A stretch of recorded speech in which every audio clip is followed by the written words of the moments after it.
Ashley. What? Just a little microphone in here. Can you turn it up a little bit in there or no? Oh, yeah. Well, Right I here, have right everything here. muted right now. Ooh, there we go. Okay. Make sure the speakers are on too. It's on. Okay, ready? So when you're ready. I'm ready. 3, 2, and 1. Ready? Yep. Oh, crap. Okay, Paris, just hit end. Just hit end. And then resume. Hit resume. Call her real quick, or else she's gonna call my phone 20 times. Okay, well, do you want me to No, start? I mean I want you to call it. She'll call it 20 times. I'm not even kidding.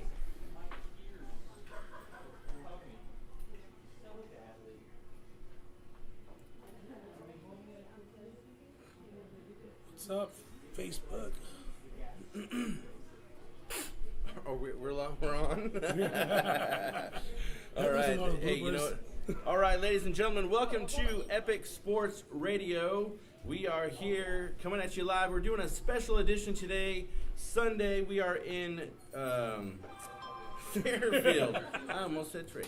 We are in Fairfield, California at the awesome place, man. I'll tell you what, man. Sergeant Peppers. Sergeant Pepper's. When you think of Sergeant Pepper's, Elias, what do you think of? Burger and sports. You think of Burger and Sports. When I first hear Sergeant Pepper, I think of the Beatles. I think of the album. Exactly. And then the Beatles album, when they did that, actually, the Beach Boys came out with an album, and they would always pay tribute to each other. So the Beach Boys came out with an elaborate album called Pet Sounds. And so Sergeant Pepper was kind of something attributed to that. Plus, they wanted to kind of upscale them on that one. But we are at Sergeant Pepper's. We are right next to Travis Air Force Base. When we came out here, Siri took us on a little detour. And when I say little detour, I mean like 20 minutes. Yeah. And it was absolutely crazy nuts. And but I'll tell you what, man. We've Say hi to Facebook. On so Glenn's hello, page Facebook. and on my page. Hello, Facebook over here. Hello, everybody out there in Cyberland. The man of the hour is there. And absolutely. And I'll tell you what, man. So we wanted to give our brief little hello introduction. And I'll tell you what, man. We've got an awesome show here today. And I want to thank Robert Parham for giving us a call and setting this up. And I want to thank... Awesome, Robert. I want to thank our gracious host, Ronnie Schaefer, the owner of this establishment, and the people that work here. They're very nice. They're very cool. This is a place that I would come do karaoke. Yeah, I do not want to hear you do karaoke. Okay. So. But yeah, no. But I tell you what. Now we've got a few games going on right now. Elias is over there on his phone streaming the Warriors and the Thunder game, and he's kind of sitting on pins and needles. There's been a few people that have come out to the show today, and I want to thank Elias. He came from the Bay Area. Even though that we might be right next to the Bay Area, I appreciate him coming out here with his girlfriend. We got a few people traveling in from Sacramento to come to the show, and we're going to be talking to DADA 5000, and he's got an interesting story to tell, and I'm going to let him tell it. But ladies and gentlemen, you can give us a call at 916-633-4851. And any questions at all you want to do, just give us a call. We'll put you on air. And you ask the question. You could also tweet us at Epic News Sports. People on Facebook watching, you could just type your questions in, and we will get to it. So we're going to spend about 5 minutes here and let Dada get settled in and get something to drink. And Ashley, when he comes back out, just see what he wants and get him whatever he wants. And then we'll take a commercial break, and we will come back with DADA 5000. But right now, I just want to talk. I told you the Raptors was going to win a game. You didn't believe me. You said there's no way they're going to get swept by the Cleveland Cavaliers. Now, they won 99-84 over the Cavs. Now, I am going to scream conspiracy theory, and let me tell you why. Because the Cavs won 2 in Cleveland. Then you go to Toronto. If they swept them, they would win in Toronto. It's all about money. Right. It's all about the fans. It's all about the height, but, and I'm going to bring it right back around, it's all about the S with the 2 lines through it. Money, money, money. They let, if you will, somewhere, somehow, some way, the Cleveland Cavaliers lost that game, so they're going to win. Then they're going to go back to Cleveland, and they're going to win the championship So what happens if they win the next game? The Raptors. They're not going to. What are It's you not gonna going to say? happen. Not only are they going to lose, but they're going to lose big time, big time. So that's my conspiracy theory on that. And also, Already then. I want to say that LeBron James was, he had 24 points. That's kind of normal. He was only 1 for 5 from the 3-point land, and 8 rebounds, 5 assists. That's okay for LeBron James, but I don't think he stepped up as much. And I know he can't carry the team on his shoulder, but Right. again, conspiracy theory. So all you Cavs fans, all you basketball fans out there, if you agree with me, let me know. If you disagree with me, let me know too. We have Ryan Frazier over here. And every time I see Ryan, I know it's my your girlfriend. girlfriend, but man, Ryan, I just can't get used to that. So I can't see. Well, you know what you can do? You call her Heather, and she will. I can't see too far away over here, but we've got Mike. Man, I can't read the last name on that over there. Anyway, so now the Cavs, they could not get it done on defense. So that is one thing, and I'll tell you why. Because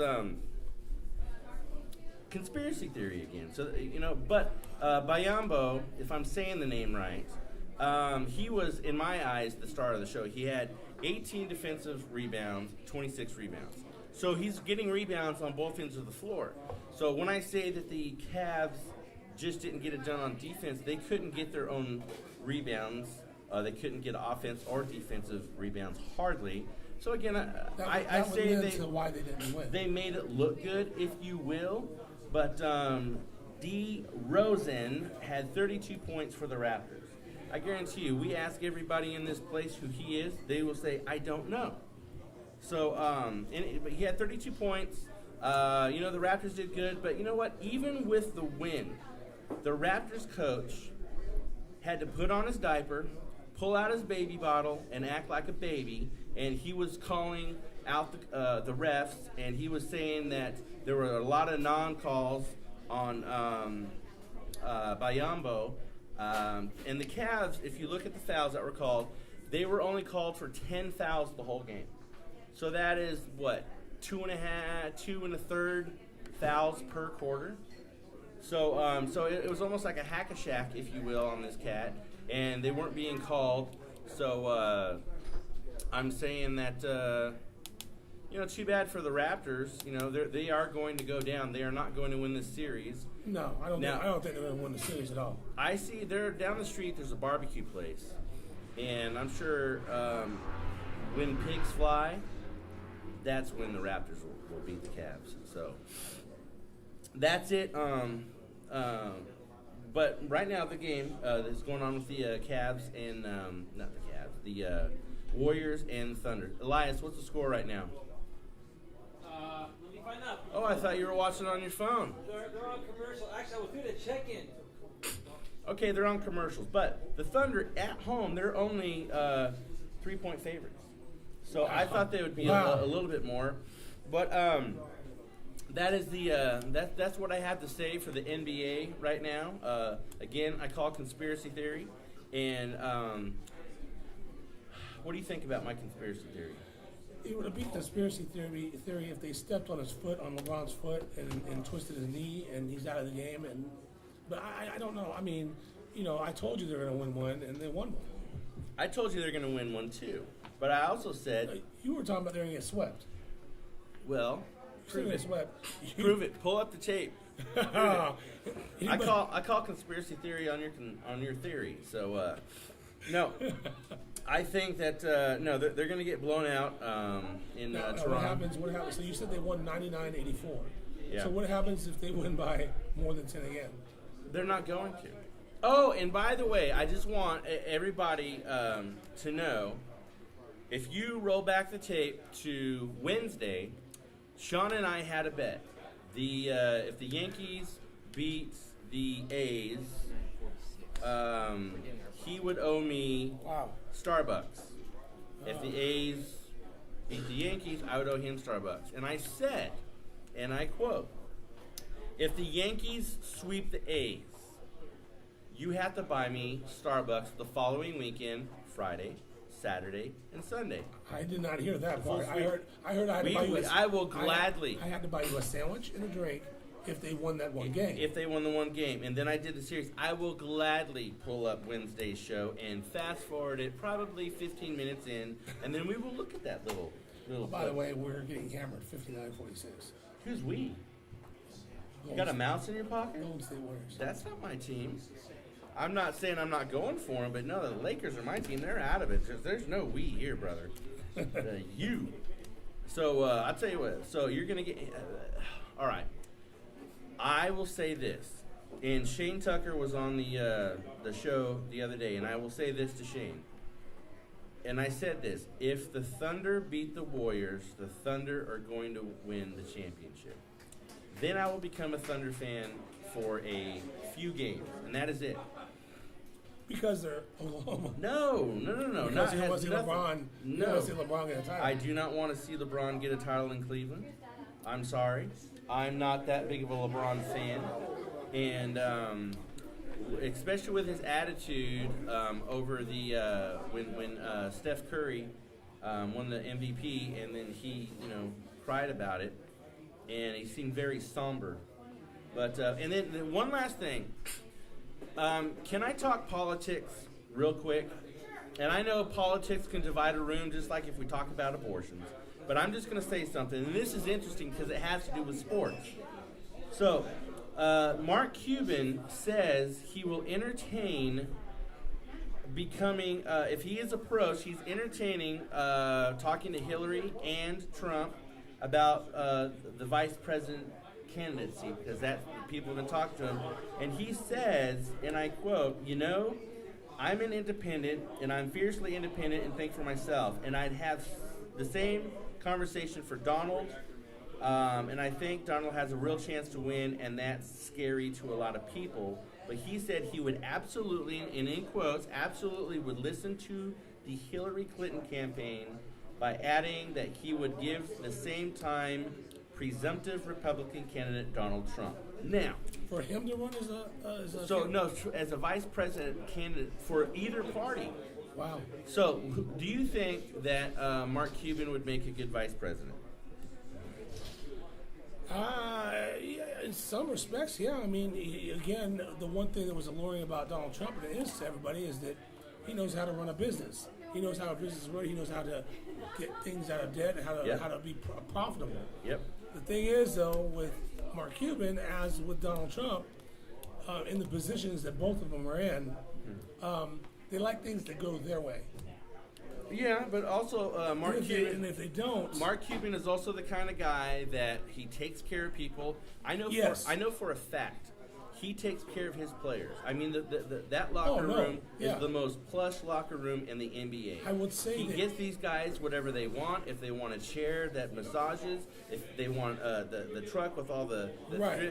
the food, the exercise equipment, Mark Cuban will get these guys anything that they want. Right. He will make them as comfortable as they want. So because you know what he wants? Wants one thing, was to win. and he has. But here's the thing: Mark Cuban would be a good vice president for either candidate because with Donald, he would keep Donald humble. Oh, Jeffrey Stowe gave us the score. Thanks, Jeffrey. Mark Cuban would keep Donald Trump. He would keep him humble. All right, And he'd keep him focused. Roy Lean just joined. Roy Lean, stay tuned because we are about to go on commercial and we are going to bring up our special guest this afternoon. So on that note, we're going to cut that off. We're going to get off the politics. Okay. And we are going to go to a quick commercial break, and we will be right back in 2 and 2. Ashley, can you turn this volume up too? Just there. Please. What's up, man? Hey, how's it going? Good, how you doing? Yes, I'm great. I can't complain. Thanks for coming. Yes, of course, man. Appreciate you guys for having me. Of course. Appreciate you coming out, man. Yeah, How are you? I'm great. I'm doing a lot. All right, this is the one. We talk about the fight thing.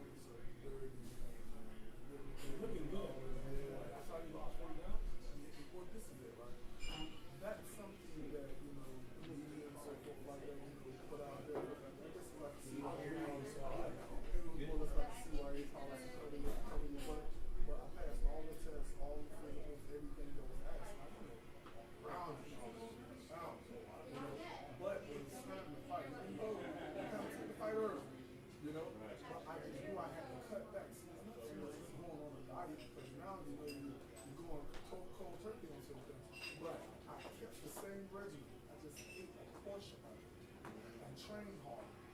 You know, stay away from eating. You know, I don't want to stay away. Let's get back over here. So yeah, I wanna keep continuing on this.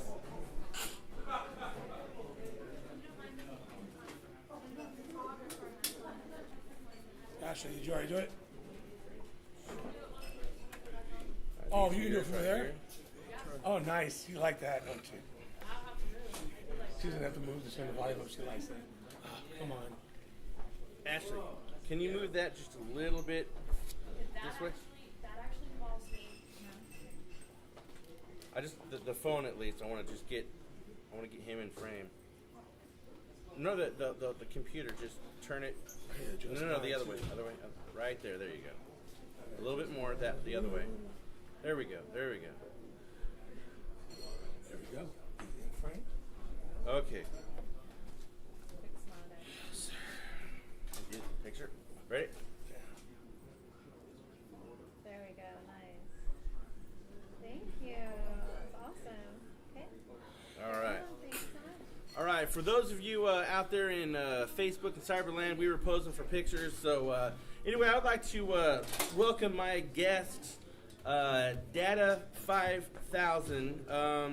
Let me see if I can get your name correct. Is it Dafir?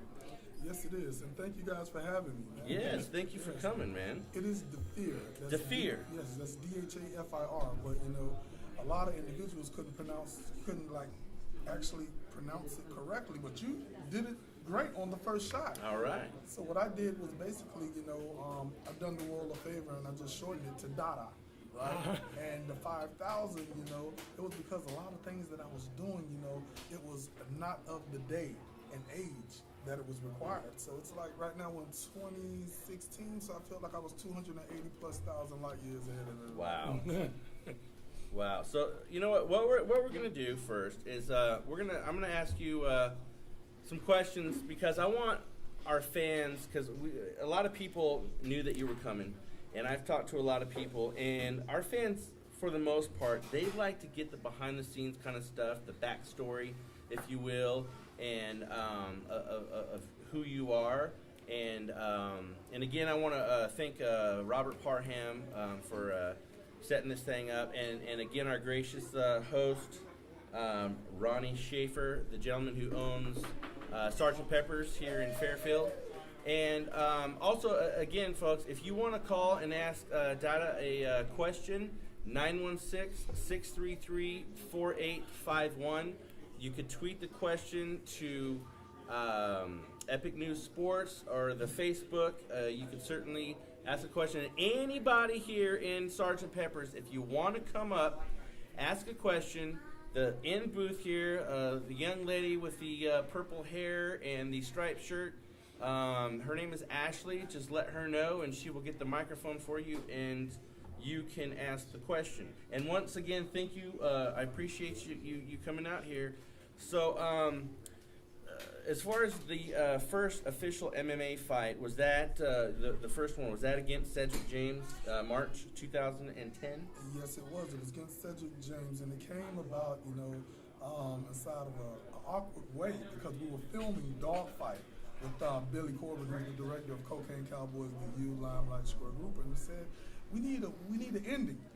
And, you know, I said, well, hey, listen, you know, I've been training in MMA and so forth like that. You know, they offered me a fight, and I took it, and come to find out that was the right thing to do. But, yes, that was the first fight. All right, so, let's talk about that fight. So kind of walk us through it, and just kind of, you know, it didn't last too long, but, you know. Well, actually, you know, I was some of everything inside the backyard. You know, I'm the referee, I'm the promoter, I'm the matchmaker. I make sure the marketing, the promotions is done. I make sure the staff is hired. They know and they have what they need to do the job successful. I make sure that the media has what they need. So I wear like many, many hats. So I really didn't have time to train. So when you look at on the movie, I only was in the gym for maybe, you know, a couple weeks, and when I say a couple weeks, that's spread it out, you know, so I was not in really good shape, but one thing that I always had, you know, and that was a lot of heart, you know, and drive, you know, and to beat me, you gotta kill me, because I'm not gonna quit. Right, and we're gonna talk about that after the first commercial break, but that statement you just made almost happened. Well, it did. Yeah, I mean, technically, yeah, it did. So we'll get into that because you do have a story to tell, and we definitely want to hear it. So you won 2010, 2011 fights, KO, TKO, both in the first in those fights. And I believe, if memory serves, one of them was 53 seconds. Yes. Yes, one of them. That was against Tim Pap Jr. Yes. All right, so now on that, a question that I ask, well, I was covering some MMA fights last night in Thunder Valley, and one of the questions that I ask, and I ask a lot of fighters this, because, well, a lot of people ask me, they say, how are these guys in person? Because they think that you guys are just, little demons. Mean ogres or something. Yeah, walking around and just ready to bite people's head off, and I'm like, do you see how you and I are talking right now that I say to them? And they're like, yeah, I said, that's how they talk to me. That's how I talk to them. They are normal people. They're not crazy. They're just normal people. But is this for you? Like when you're back there and you're living life, and then you get ready for the fight, then you go to the arena, then you're in the back room, you're getting ready, and you're getting pumped up for the fight. But when you cross that threshold of the cage to get in the octagon, walk up those steps, cross the threshold, does a switch flip inside of you, and then you become a different person? As soon as the contract is signed, the switch is already flipped. Wow. Because at that point there, even though it's business, once you sign that contract, knowing what my intentions to do to you is, then it's all systems go, and I really feel like, I'm not a friendly person at that point, at least not to my opponent. Right. And the fight does not start, inside of the cage. It starts at the weigh-in. It starts at the press conference. Mental warfare. Right. You could break them right then and there. Wow. So what do you do? And I know it's a mental game. What do you do as far as the mental game goes to your opponent? Hey, Ash, real quick, we got a few questions coming up on Facebook. Can you read those to me real quick? So, how much of it is mental for you, as far as mental warfare to your opponent? I mean, for me, I'm trying to get inside of his head, right? And I'm always successful, at that. Inside this game, it's probably 10% talent, 90% strategy, because I always have a strategic plan to execute. And it's up to my opponent to try to stop that. So now you're working so hard to stop my game plan, you're abandoning yours. Okay. So, what do you think? Let me see if I could, what is... Inspiring his hair. Oh, all right. I believe that is Roylene Glorious Heron. She's actually a really good friend of Dave Huckabee, and she asked, what is the inspiration for your hair? Well, I just wanted to be different, and in the efforts of being different, I see Mr. T had the mohawk, but he didn't have it like this. Right. And when you look at this, it reminds you of a Roman gladiator's outfit, There you like go. a Spartan Yes. helmet. You won't be forgotten. Exactly. And it's time to go to war. So when it's time to go to war and do battle, then I make sure that I have all of the proper attire for such.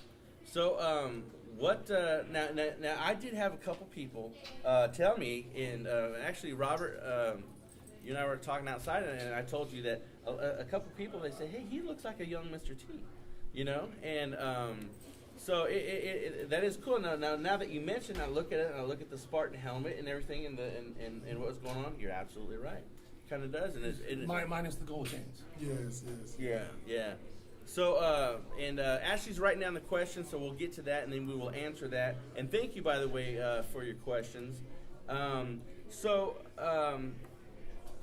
What do you when you're putting the fear in your opponent? Now, when you step into that, do you look in their eyes to see if there is fear in there, even though they may have this face on there? The eyes never lie.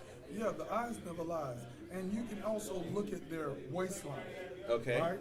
You can look at their waistline, you can tell exactly what they're going to do, and then you can counter it, Because, see, one of the things that I've always noticed is this, right? What is fear? F-E-A-R. My definition of fear is false evidence appearing real. So my opponent, is not real. It's almost like it's a table or a desk or a chair. It feels no pain, And I look at it like, okay, well, this right here is a helpless old lady that is asking me, to take it out by the garbage, but it can't fit in the garbage, so I got to break it into pieces to make it fit into the garbage. So I Right. block out everything, Right on. until the referee is pulling me off. It's like they're that chair, they're that desk. Wow. All right, so we have a Facebook question, and the question is, I cannot read the last name, I'm sorry, but it's from Joe. Do you change your training depending on your opponent? To be honest, no. No. I'm a slugger / brawler, Right. like the shirt says right here. Brawl, right? Boxing, they say it's the sweet science, if I'm not mistaken. Yes. Right? Yes. And with myself, I say 9 times out of 10, I'm coming inside the contest bigger, stronger, and smarter than my opponent, right? So again, 90% strategy, 10% talent. Once I aggressively engage them, right? When I take my hands off of them, I'm looking for the fight really to be over, and I just need to be in shape so I can continue to bring that pressure, that force, of nature. DADA 5000 is a category 5. So that's the destruction that I'm intending on bringing. And I just overwhelm them. Okay, so go ahead, Sean. No, I was gonna say, so how come so long between fights? Because, again, it goes back to wearing many, many hats, and good question. We've done a lot, man, from Rolling Stones to Dogfight the movie to ESPN. And when I say ESPN and, National Geographics, this is not just, magazines and newspaper. We're talking E60, so it's a production behind it. So we have to set up these events, and we have to follow through, so it takes time. So we've done that for ESPN, we've done that for National Geographic's hit show Taboo, and I've worked with a A-list of guys like Arnold Palmer, Tiger Woods, Lee Trevino. So when you look at what I've done, it's crossed over, it's international because corporate America has officially accepted it. Would you like to focus more time Well, yeah, training because for fight? I would love to, but to be honest with you, it's like on the production side of it, it makes more sense for me because so many individuals look up to me. So I have the responsibility of thousands of fighters. You have these top level production companies like UFC, like Bellator, and like boxing. These guys are sitting back training hard every day without no fight in their future, and they're hoping that they get that call. And the reality of it is this: they may never get that call. So I'm in tune with them, so I understand that you may not get a call from none of those that you're anticipating, but I will give you a call. And guess what? We have the same international, national exposure as them. As a matter of fact, the route that you're going to take with us, right, will be more sensible depending on your age, depending on your circumstances, because even now, you're being criticized. You got 2 strikes, right? You probably had a couple tough breaks. These guys are not going to give you a shot. But guess what? It's funny that, you could be a common criminal trying to get your life back on the right track, right? Right. And you could come inside the backyard and you could do some unbelievable stuff. Now you got national exposure because these big production companies, now isn't it ironic that these guys is willing to give you a shot? Because we have a couple inside the UFC, So it's like, okay, you don't want to acknowledge me this way. Well, let me go around this way and let me see if the tune changes. Right. So it's kind of, they're interested in you if it benefits them at a point, or until you get to something to where now you're getting noticed around other arenas, and then they're like, oh, okay, well, maybe we need to take a piece of this pie now. Yes, because at the end of the day, listen, we draw millions of views, right, on social media. And most of these guys, they can legitimately fight. And even if they can't, right, you guys been doing radio and entertainment for a long time, so you have that eye. The average individual who's not as seasoned or trained as you, you could probably look at a production setup and be like, well, they need to do this to get this type of quality sound. Right. The average individual may say, hey, listen, that sounds good. You may be like, no, that's not good, right? So it's like what we have done is we revolutionized the way that individuals look at extreme reality, and I've gotten corporate America to trade in their suits and ties, right, for baseball hats and tennis shoes to come on down to sunny South Florida. See, they once said that Ringling Brothers and Barnum and Bailey Circus was the greatest show on earth. I got to beg to differ. We are the greatest show on earth. We won 2 Emmys, Wow. to my credit, right, with Telemundo NBC. You know, Nice, we broke Telemundo. records. Yeah, Awesome. we broke records with Gordo de la Flaca on Univision. You know, I went on his show. And when you look at Rolling Stones, that's this Mick Jagger type stuff. You know, we got these guys coming out, you know, filming what we're doing, magazines and videos and so forth like that. You name it, as far as production, you know, or sporting, they all come to Miami. Prime. Okay, Wow. so based upon the fact that you're so busy and fighting doesn't rank real high up there as far as going forward, do you plan in the future to have a fight to kind of in the media's eye to rectify how you went out the last one? Of course, but you know what though? Again, you know, it's no quit in me, and I think that, you know, I'm a true warrior. You know, if I had to go back in time, I swear I was a part of the Igbo tribe or something like that. You know, and I really feel like I was not given a fair shake in that last Bellator deal. You know, and I take my hat off to Bellator because Bellator actually, they're the promoters. Right. And when you're dealing with millions of dollars, when you're dealing with politics and gambling and bets and everything else that comes along, you got to cross your T's and dot your I's. You got to keep your eyes There's open. a lot of moving parts. Yes, and you know, aside, we all know that Kimbo Slice, the decision, you know, was retracted to a no contest, right? Because he was convicted of using steroids, you know, and the world know Kimbo Slice. I grew up with Kevin Anthony Ferguson. I was telling him inside the press conference, I'm going to hit you harder than you've ever been hit before. You know, I'm going to demolish you. See, I used to be with their camp when he first started. Right. So I knew him inside and out. And he said at one point, yeah, it's not fair. Well, tough. Life is not fair, you know? So Deal with it. Exactly. So he got on steroids because he tried to be in a position to match me physically. You know, but I really feel like he's been taking steroids. This time here, he just got caught. He made a comment. All right. You know what? Since we opened up Pandora's box, I was gonna wait. I was gonna wait till the second segment to do that. Well, we could if you like. No, I'm gonna go with I it. was gonna say, when you mentioned, I was reading part of the article, and it mentioned at one point he was on all fours, and you said if you had any more power left in you, he was done. He was done. He was Listen, done, but you just had nothing left. listen. You You were know, spent. I would tell you like this. A lot of individuals, they say, hey, listen, DADA 5000, you've lost weight. I did it the right way. This is not my first time at the rodeo. Right. You know, you never give away your secrets and your tips, but it was all natural. I never changed my diet. I just cut back on how much I ate. And I've done a lot more running. You know, I built my cardio, and I was on the treadmill for at least 45 minutes a day, running at 6.5, 7.0. And I said, out of anything, I'm coming inside this fight with better cardio than him. Yeah, he had on paper, he had the experience, he had the skill, you know, this, that, or third, but we seen. I mean, I wasn't impressed. I don't know about the rest of the world. I want to say Gary L. Turner just joined. Jeff Copley just joined. Thank you guys for joining. Adam Saeed just joined. Adam Sight. Hey, you know what, Adam? If you were at the fight last night, you didn't come up and say hi to us. So, you know what, brother? You and I are going to get in the cage soon, and we're going to say hi to each Are other. you gonna change his 156 record? Yeah, I'm going to change his 156 record.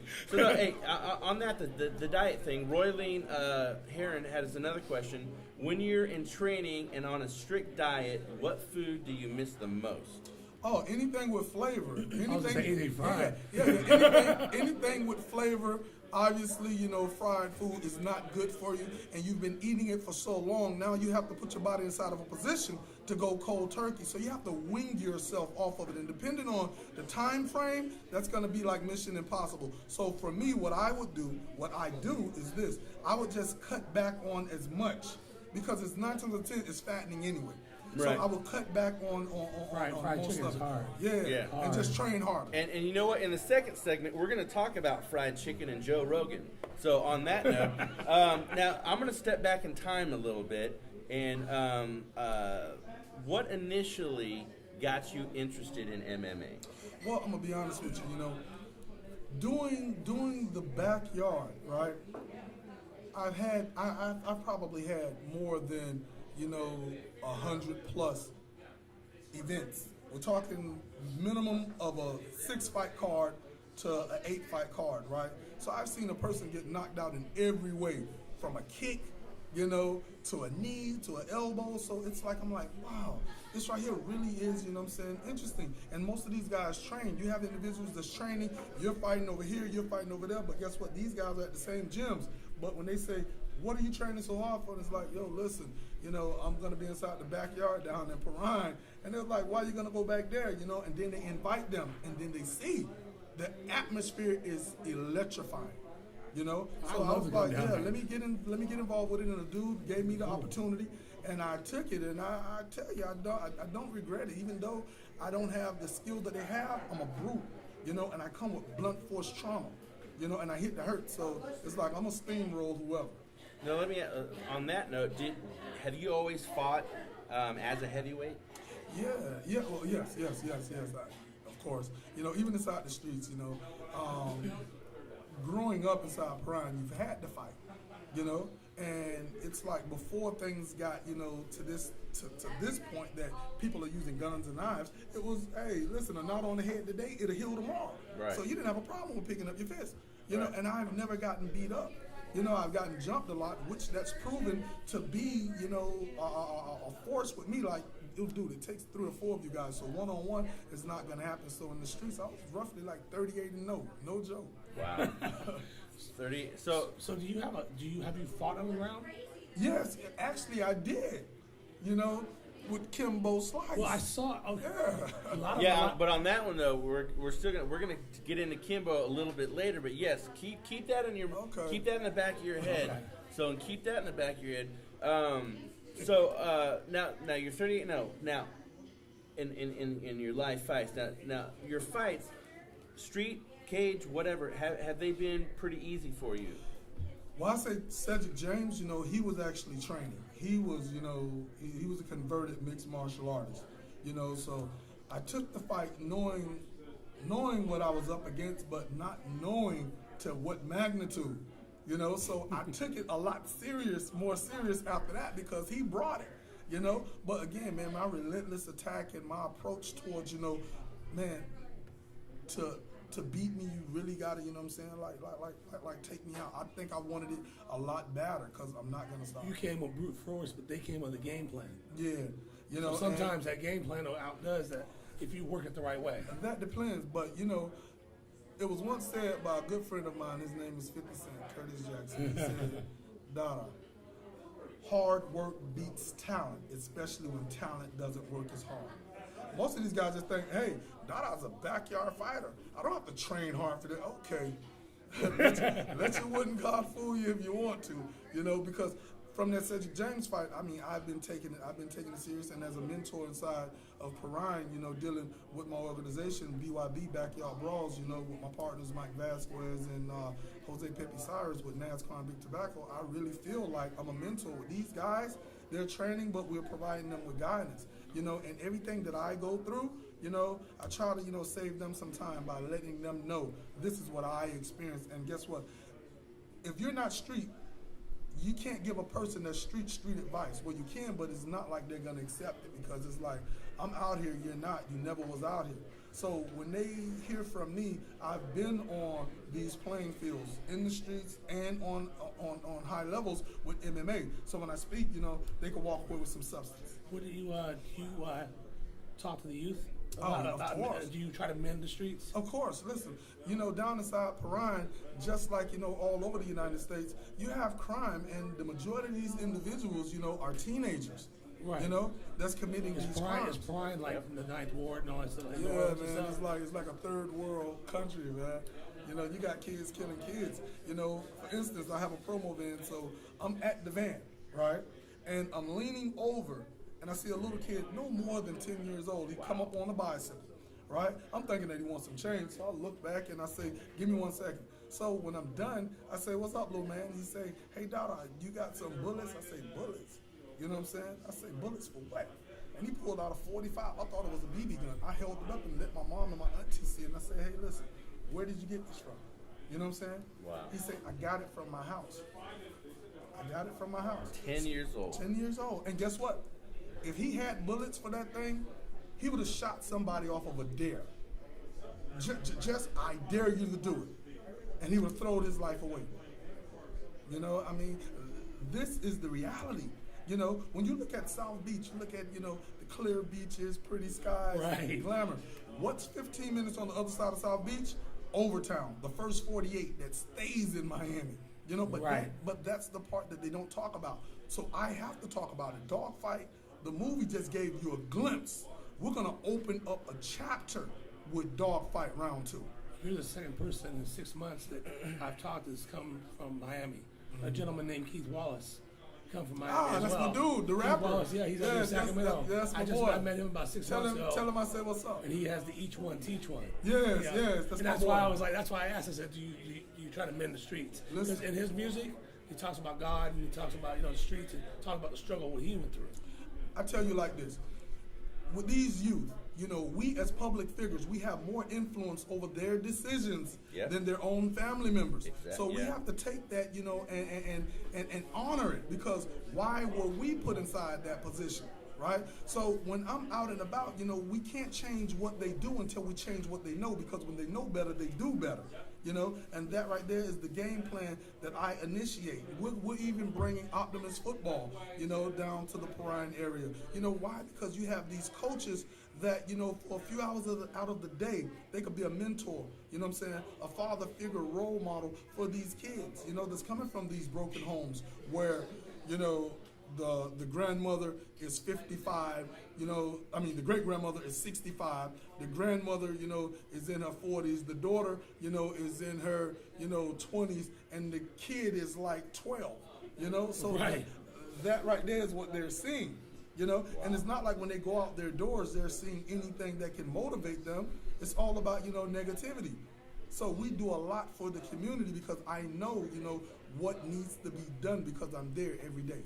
So negativity, breed negativity. I want to welcome Christian Sharkey on the show. Actually, Christian was in Gladiator Challenge last night. Was second time there, and he destroyed him. He won the fight 53 seconds. And so welcome to the show, Christian. If you have a question for DADA, go ahead and ask it. So question again, and I'm sure the answer might be a lot, but I'm going to ask anyway because that's one of the questions that one of our viewers asked. Did you fight a lot as a kid growing up? Of course, because you're not going to get bullied. With speaking about bullying, you know, we got a special, you know, project that we're working on, you know, with stopping bullying in America, because that right there is a topic that's very, very important. But I don't think that we share enough light, you know, on it.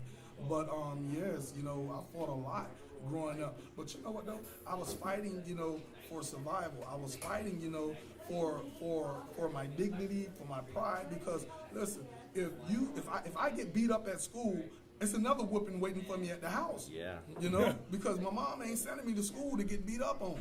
You know, but see, they had to jump me because I always was bigger. You know, Right. but they didn't know that they were sharpening, you know what I'm saying, the tools that I already had. I just didn't know how to use them. You got beat up, you go home and they're on the top of plastic. There you go. Grab it. So the neighborhood that you grew up in, I'm assuming was on a scale from 1 to 10. How and it's okay. Compare the neighborhood that you grew up in to a neighborhood here in California. Well, I'm gonna tell you, we have a pretty rough sector because, you know, all of this is integrated, you know, down in Prime. Homestead is like the number one, is the worst city in Florida as far as crime, and that's like 10 minutes away Is from that us. Dade County? Yes, it's all Dade County. So we have sectors. I was just from Perrine, but you have Homestead, Florida City, Naranja, Princeton, Cutler Ridge.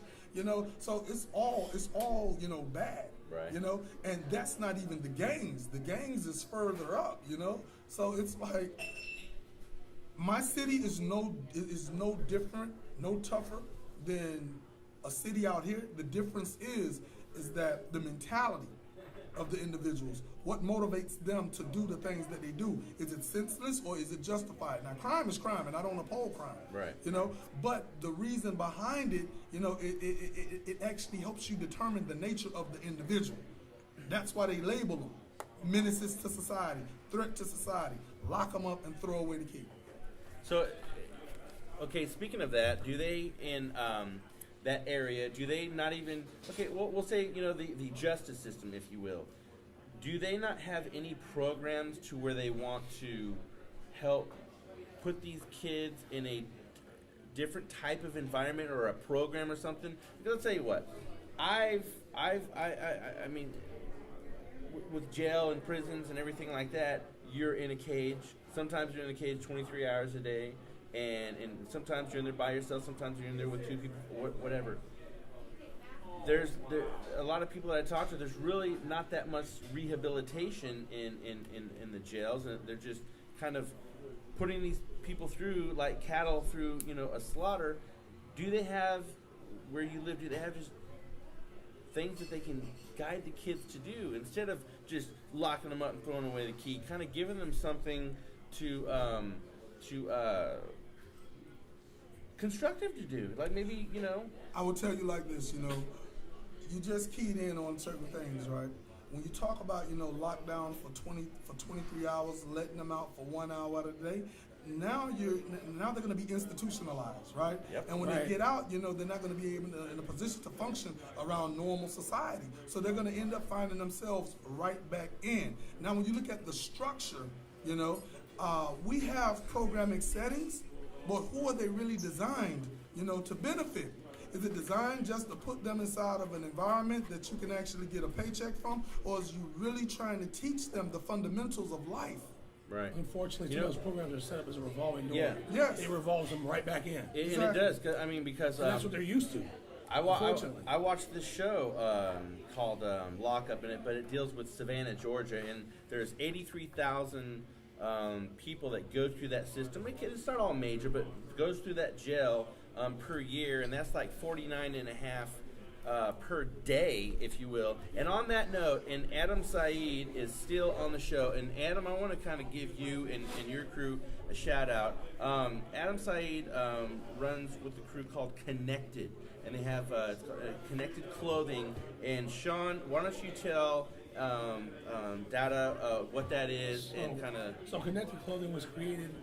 Tommy Hall and Adam Saeed, they created Connected Clothing. They have some sober living homes, and they help the parolees with a second chance.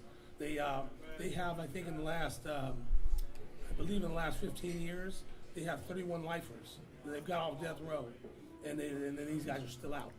That's awesome. And then they keep getting more guys, and whatnot. So they created Connected Clothing to fund that. So it's connected with a K, so it's connectedapparel.com. But in fact, how I met Keith Wallace was through Adam Saeed. Keith Wallace was running down the street, I think in Carmichael or Citrus Heights, up in Sacramento, and they're like, "I bet it's Keith Wallace." They pulled over, so they ended up doing a show. They did it April 2nd at the boardwalk in Orangeville. In Orangeville, and Keith Wallace is there, and I got a chance to actually meet him. Awesome dude. He's gone through a lot, and whatnot, and that's why when you said I figured being from Miami, you probably knew him. Yeah, he lost his mom, if I'm not mistaken. He lost his mom and daughter on the same day. Yes. His mom slipped into a coma from cancer, and his daughter got shot, I believe, in a drive-by. But Adam Saeed is how I met Keith Wallace. And like I said, Adam's a cool dude. and Keith goes live all the time. Yeah, I'm sure you see it. If you would look at Adam, I mean, I took a picture with him. If you would look at Adam, I mean, you would say, man, dude, you don't even need to be out on the street. Just the way he looks. I'm just busting your balls a little bit, Adam, but I love you. And but the cat, I mean, the guy's cool. He's funny.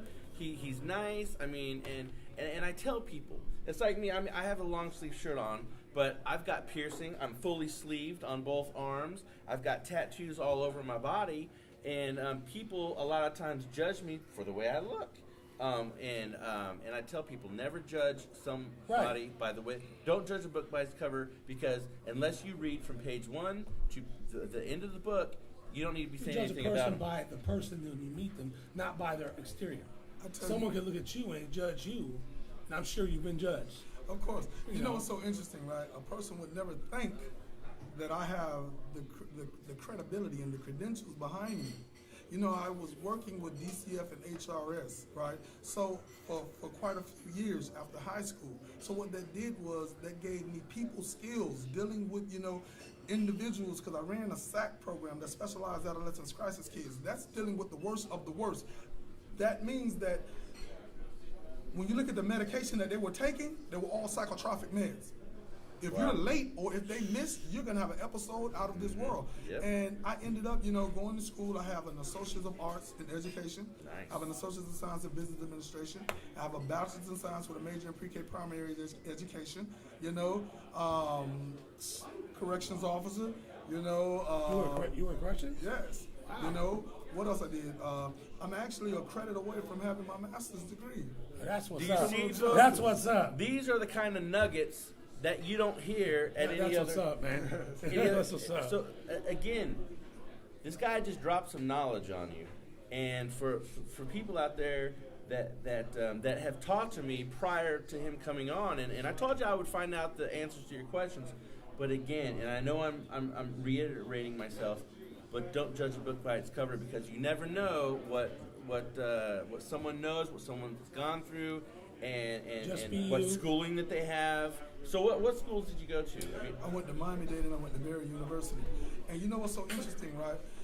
Individuals, they will underestimate you just by how you look, right? But they're underestimating the most dangerous individual inside the room. See, I know how to maneuver inside of a room full of vultures. That's maneuvering around individuals that don't mean me any good, right? And you'll hear all the ruckus. You'll hear all the furniture moving around, and I'll come out just as sharp as I was when I went in.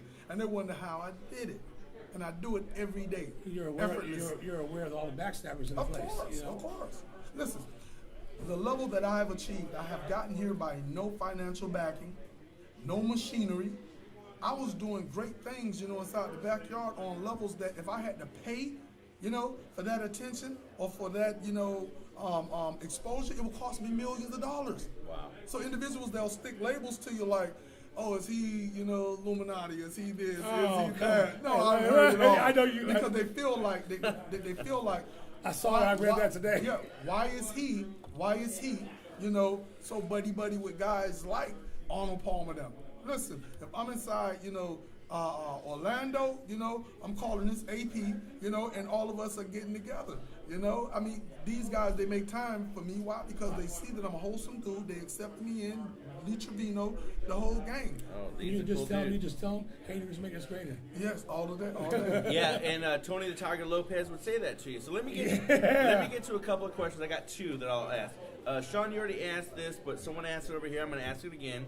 First question is, are you still going to fight? Second question is, what is your biggest fear outside of your profession?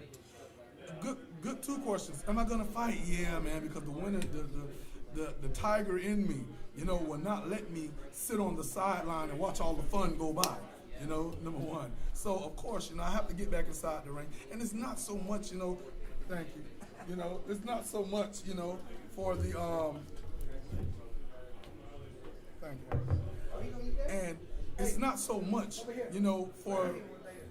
it's not so much, for the outcome of the Kimbo fight, which, like the host said, we'll get into that, a little bit later. It's just in my blood, competing, is just all through me. So for me personally, of course, I will be back inside the ring, very, very soon. And what's my greatest fear? I don't have a fear. I don't have a fear, believe it or not, because fear is false evidence appearing real. And I'll go biblical really quick. You can't serve the God that I serve if you have fear. So therefore, it could be 10 people and I'll still walk off inside the building, knowing that the odds against me, could be slim. But at the end of the day, they're going to respect me, because again, if you run, they say, hey, listen, he who lives to run away lives to fight another day. I don't know the individual who stated that, but that does not hold up where I come from.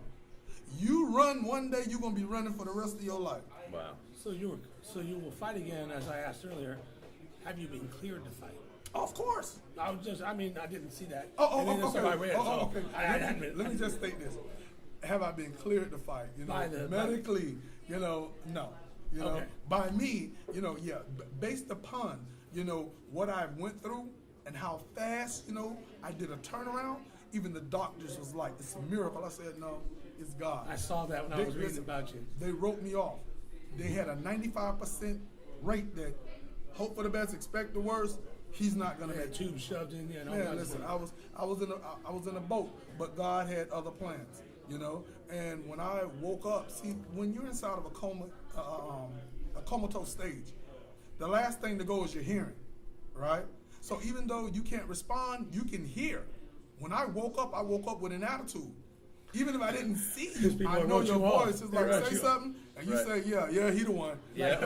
like always. Yeah, they, he the they, one. They question me. Yeah, Yeah, that's you know? that's one thing. That's true, because that's one thing. When I was going through med school, they would say, like, if you come up, if we were doing rounds and this and that, they go, watch what you say to people that are in comas and stuff like that, because they go, oddly enough, they can hear you. Yes. And you could say, and I've heard some horror stories about things that people have said, whether it was from the family or from the medical staff, and that was the first thing that they said to us in the first day is, watch what you say around these people, because they will hear you, because See, the physical is paralyzed, but their soul, they're still there.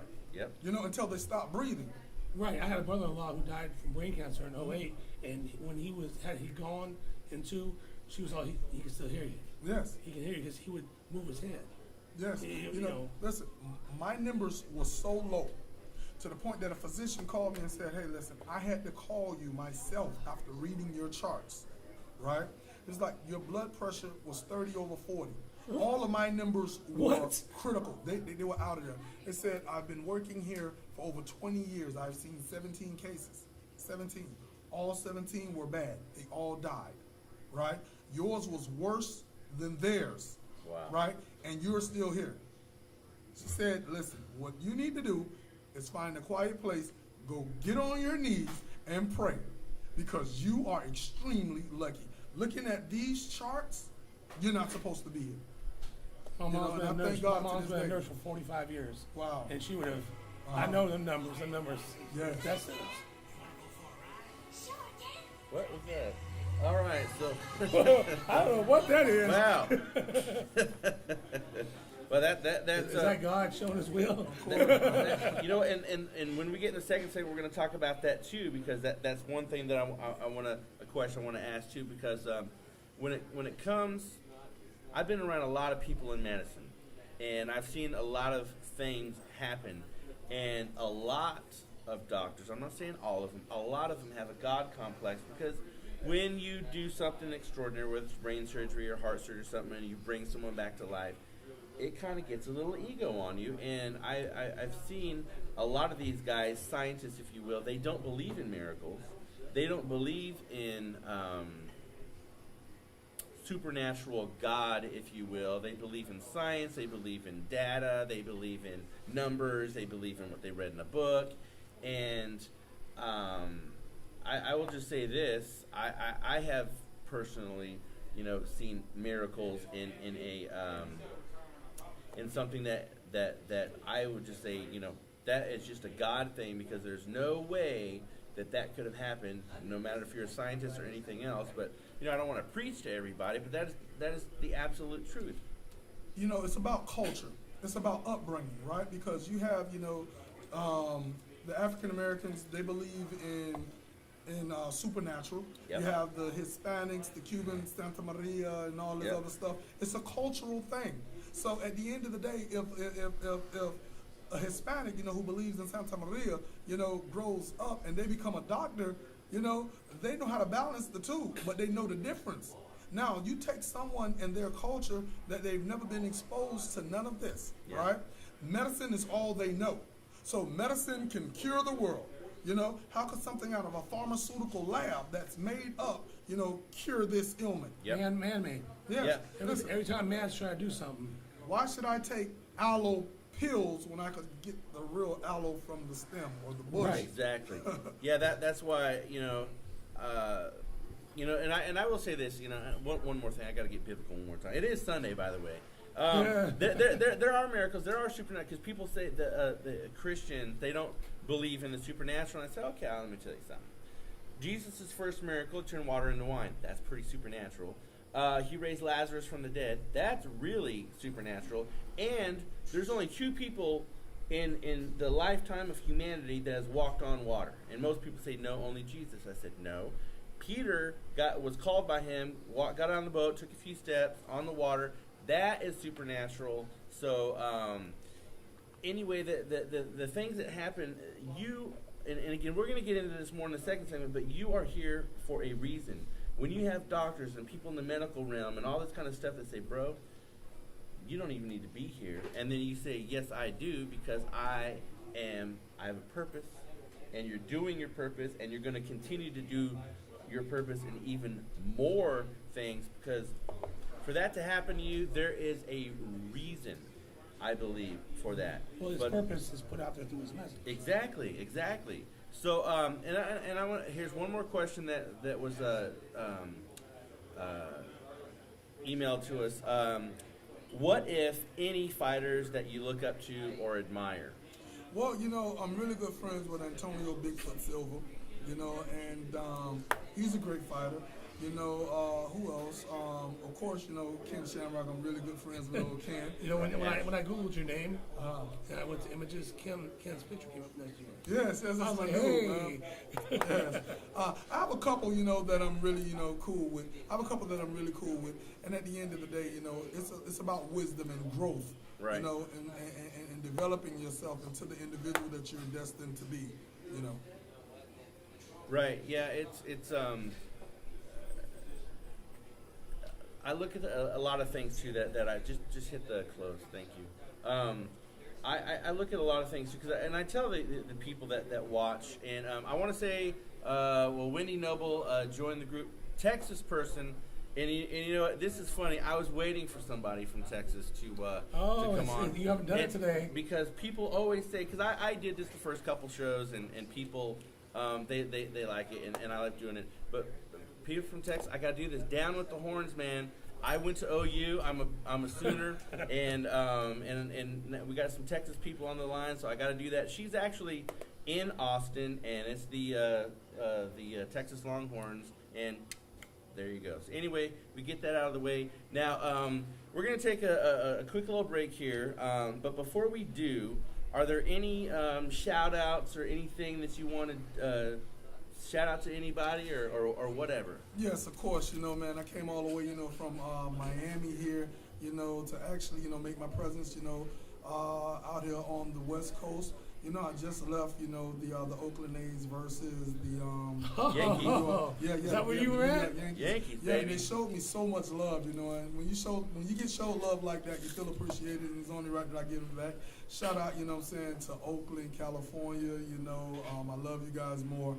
Also, to my partners, my team, who's really, doing a phenomenal job. I have Tim Bill out here, doing the agency thing, opening a lot of doors, and I got my partners back at Miami. And we're raising a lot of noise, and we're going to keep banging out these projects like Dogfight Round 2 is coming. We have a couple other projects, that's coming to the big screen. So also we have House Rules, with Tom Sizemore that's coming out. Well, we already did it. We have Big Sexy Kevin Nash, Oh, yeah. Yeah, we have a lot of, talent on this film, so it's going to be really, really interesting. Everything we do, everything that we throw up, it blows up. All right, so we're going to actually take a little commercial break here, but I'm going to do things a little bit different. We're going to do live commercial, so if you need to get anything to drink or do anything, you go ahead and do that and just come back here in about a minute or so. I'm going to do a live. Elias, I'm going to have you come over and promote your radio station. So we're going to do, so go ahead, and if you want to get something to drink or whatever, just come back in a minute. Normally I'll just take a commercial break, but I'm going to do live commercials today. And again, one more time, I want to thank DADA 5000 for coming. I want to thank again Robert Parham for setting this up. Sergeant Pepper's here at, why do I want to keep saying, we're in Fairfield. Why do I want to keep saying Vacaville? We are in Fairfield at Sergeant Pepper's. Ronnie Schaefer, gracious host. Elias, why don't you come up here? But I do want to say thank you to one of our sponsors. What is that light going on behind us? One of our sponsors, George Romansky. George Romansky, Rockland, California. He is a mortgage broker. And he also is going to be doing, starting his real estate business. But mortgage broker, this cat will will help anybody. I mean, he's helped people with a credit score of 580. He is a master of helping people with credit, getting into the homes that they want to get into, and he helps with credit repair and whatnot. Wendy, I know you're watching. She is a huge Yankee fan. We used to go to this place in Austin called Pluckers, and I will say, Pluckers is the best. Thanks, brother. Thank you. Pluckers, best chicken wings that I've had, man. And we used to go there and watch the Yankee games, and we'd sit outside on the patio, big huge screen, and watch the Yankees. And I tell you what, if you guys anywhere, if you're in Texas, go to Pluckers. If you go to Texas, go to Pluckers and get the chips with the blue cheese on it. And then also, I mean, they got like 10 wings there with fries. It's only like $7.95. So go ahead. I'm gonna say here. Come over here. Come over here. Are you calling me So, up? and also too, I want to give a shout out to Kit Gamble. He's actually in New York. He couldn't be here today. He's at his mother's 88th birthday. So, Kit, if you're watching, tell your mom happy birthday for us, and let us know what's going on. Also, too, I want to say hi to Lindsey Crawford and John Blackburn of Classic Tattoo there in Sacramento. And you know what? Sitting right next to me, he doesn't look like a rooster, but Hey. his name is Elias Melis. Am I saying that right? I always want to say Melis. Melis. It's Greek. It's Greek. You know what? It's all Greek to you, right? Yeah, it's all Greek to me. Yeah. So you know what? He's going to tell you who he is, and we were actually on his radio show the other day, Sean and I, and this guy's known as the Morning Rooster. And so Elias, Tell to do the rooster. Come on. tell everybody who you are, what's going on, what you gotta do do, it. the if, ins, whens, whys, and wheres. Well, your sidekick here is practically begging me do to the do rooster, the come on. right? So, Cock-a-doodle-doo! All right, there you go. Yeah. So, I woke everyone up here in the entire establishment. Anyway, They're like, what's going hopefully on? that brings in some business to the owners here. My name is Elias Melis, and I've been stalking Glenn and Sean for the last several months. I really love this radio show because I do a radio show as well. I'm the president and founder of the Genuine Networking Association, or GNA for short, and we connect entrepreneurs with their next power partners or possible clients all over Northern California at the events we run, and through our Facebook group pages, fan pages, etc. So that's pretty much what we do. And actually, Glenn and Sean were on my radio show, episode number 109 Yeah. of GNA DCN Member Spotlight on the DC Internet Radio Network. It is a collaborative effort that we do with a partner of mine that runs a marketing company in Reno, Nevada. And, we started 6 radio stations together, and one of the talk show stations. So we interviewed Glenn and Sean this past week. They've been on the air all week. And one more thing. Yeah. You guys will be on the air again for another day tomorrow, all day from 8 a.m. to 8 p.m. And if you Nice. want to listen to that radio show anytime tomorrow between 8 a.m. and 8 p.m., go to genuinenetworkingassociation.org. Click on DCN Internet Radio Stations and go to DCN Radio 3, DCN Talk Radio. You'll hear that there. All right, so let's. I'm gonna let Dada finish eating. So you go ahead, take your time, brother. Finish eating. And how is it, by the way? Great. All right. So I'll tell you what, man. So all you, I don't know if you know the score, but They're almost losing by 40, Glenn. I know it's only at the end of the third. So the Thunder are beating the Warriors 117-80. So here's my prediction. My prediction: if they keep the current players in right now, the Thunder are going to score another 30 points. So it's going to be 147 to 95. Whoa. So I don't know what's going on with the Thunder. I don't know what's going on with Curry. Is Curry in the game? Curry He's is in the he's in game. the game, man. He's played 30 minutes. He's 7 for 17 field goal. He's 3 for 11. 3 for 11 from 3-point line. That's what's wrong. That is not like Curry at all. But he does have 24 points. So he's got, let me check the bench here. He's got the most points. The second one is Thompson. He's got 18 points. So I think the Warriors are going to fall, unfortunately. But again, man, it's just these obscure teams. And I'm sorry, I know you're a Warrior fan. Yeah, I know. You live right there in the Bay Area. But for all you Giants fans, middle of the seventh, the Giants are winning 1-0 over the Cubs. All right. And so if they win this game, they're going to take 2 out of 3. They're going to win the series. And again, Sean, I know that you're calling bull crap on this, but we're going to go back and look at the radio footage. Ash, this went down. Can you restart the Facebook, please? So we're going to go look at the footage, but I'll still take my Starbucks and sandwich. I won't argue with that. He won't turn that away. I won't turn that away. So the final. Now we're going to talk golf just for a couple minutes. The final in the Byron Nelson is Sergio Garcia. After day 1, he was ahead. Day 2, he fell to like 11th, and you want me to do that for you real quick? So he fell to 11th, and Jordan Spieth, his hometown, gig there. I mean, he just kind of fell off. But I will say this: Sergio Garcia. Well, he was minus 15, and Kopka was minus 15, but Sergio walked away with $1.3 million for 4 days' work. Not bad. And $788,000 goes to second place, which is really tied for first. But let's see where Spieth ended up, and I can't see him anywhere. Oh, there he is, number 18th at minus 10. So for 4 days' work, Jordan Spieth made $92,000. Wow.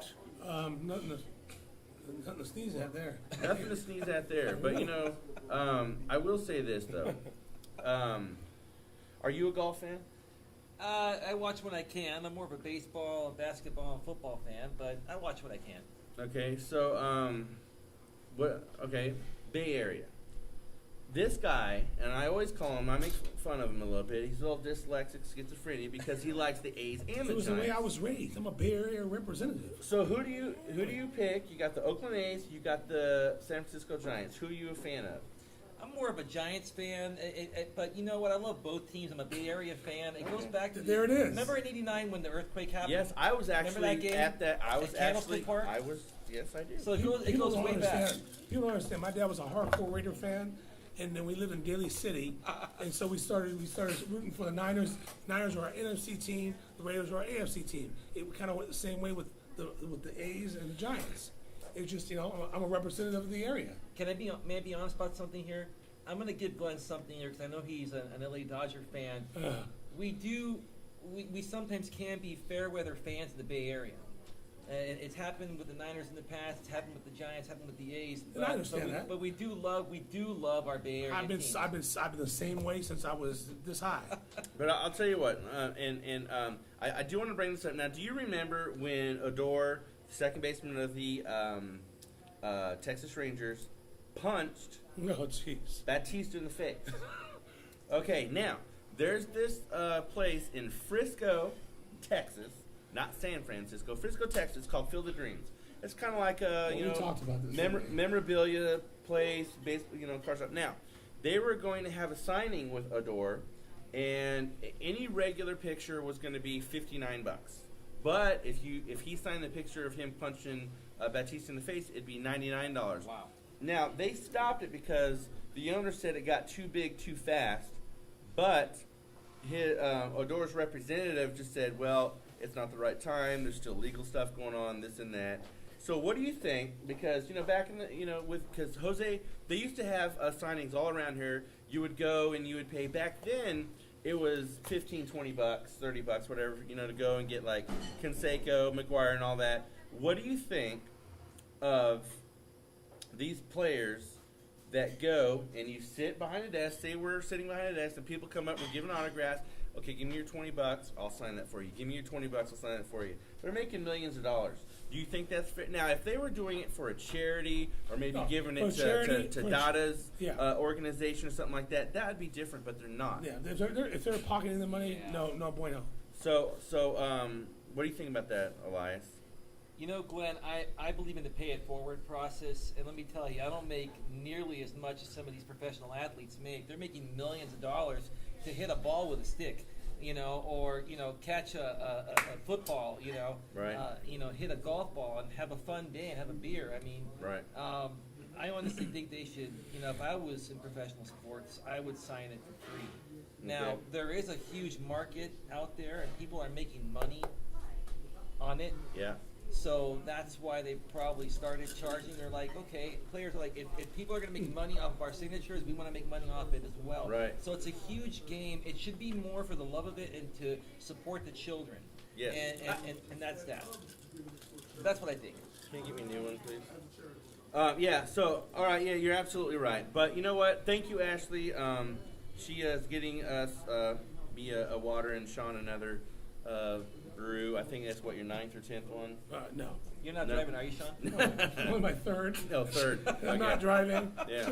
So, all right. Well, Elias, thank you very much. We'll have you on towards the end again. And Dada, if you're, Thank are you, you guys. still eating, brother?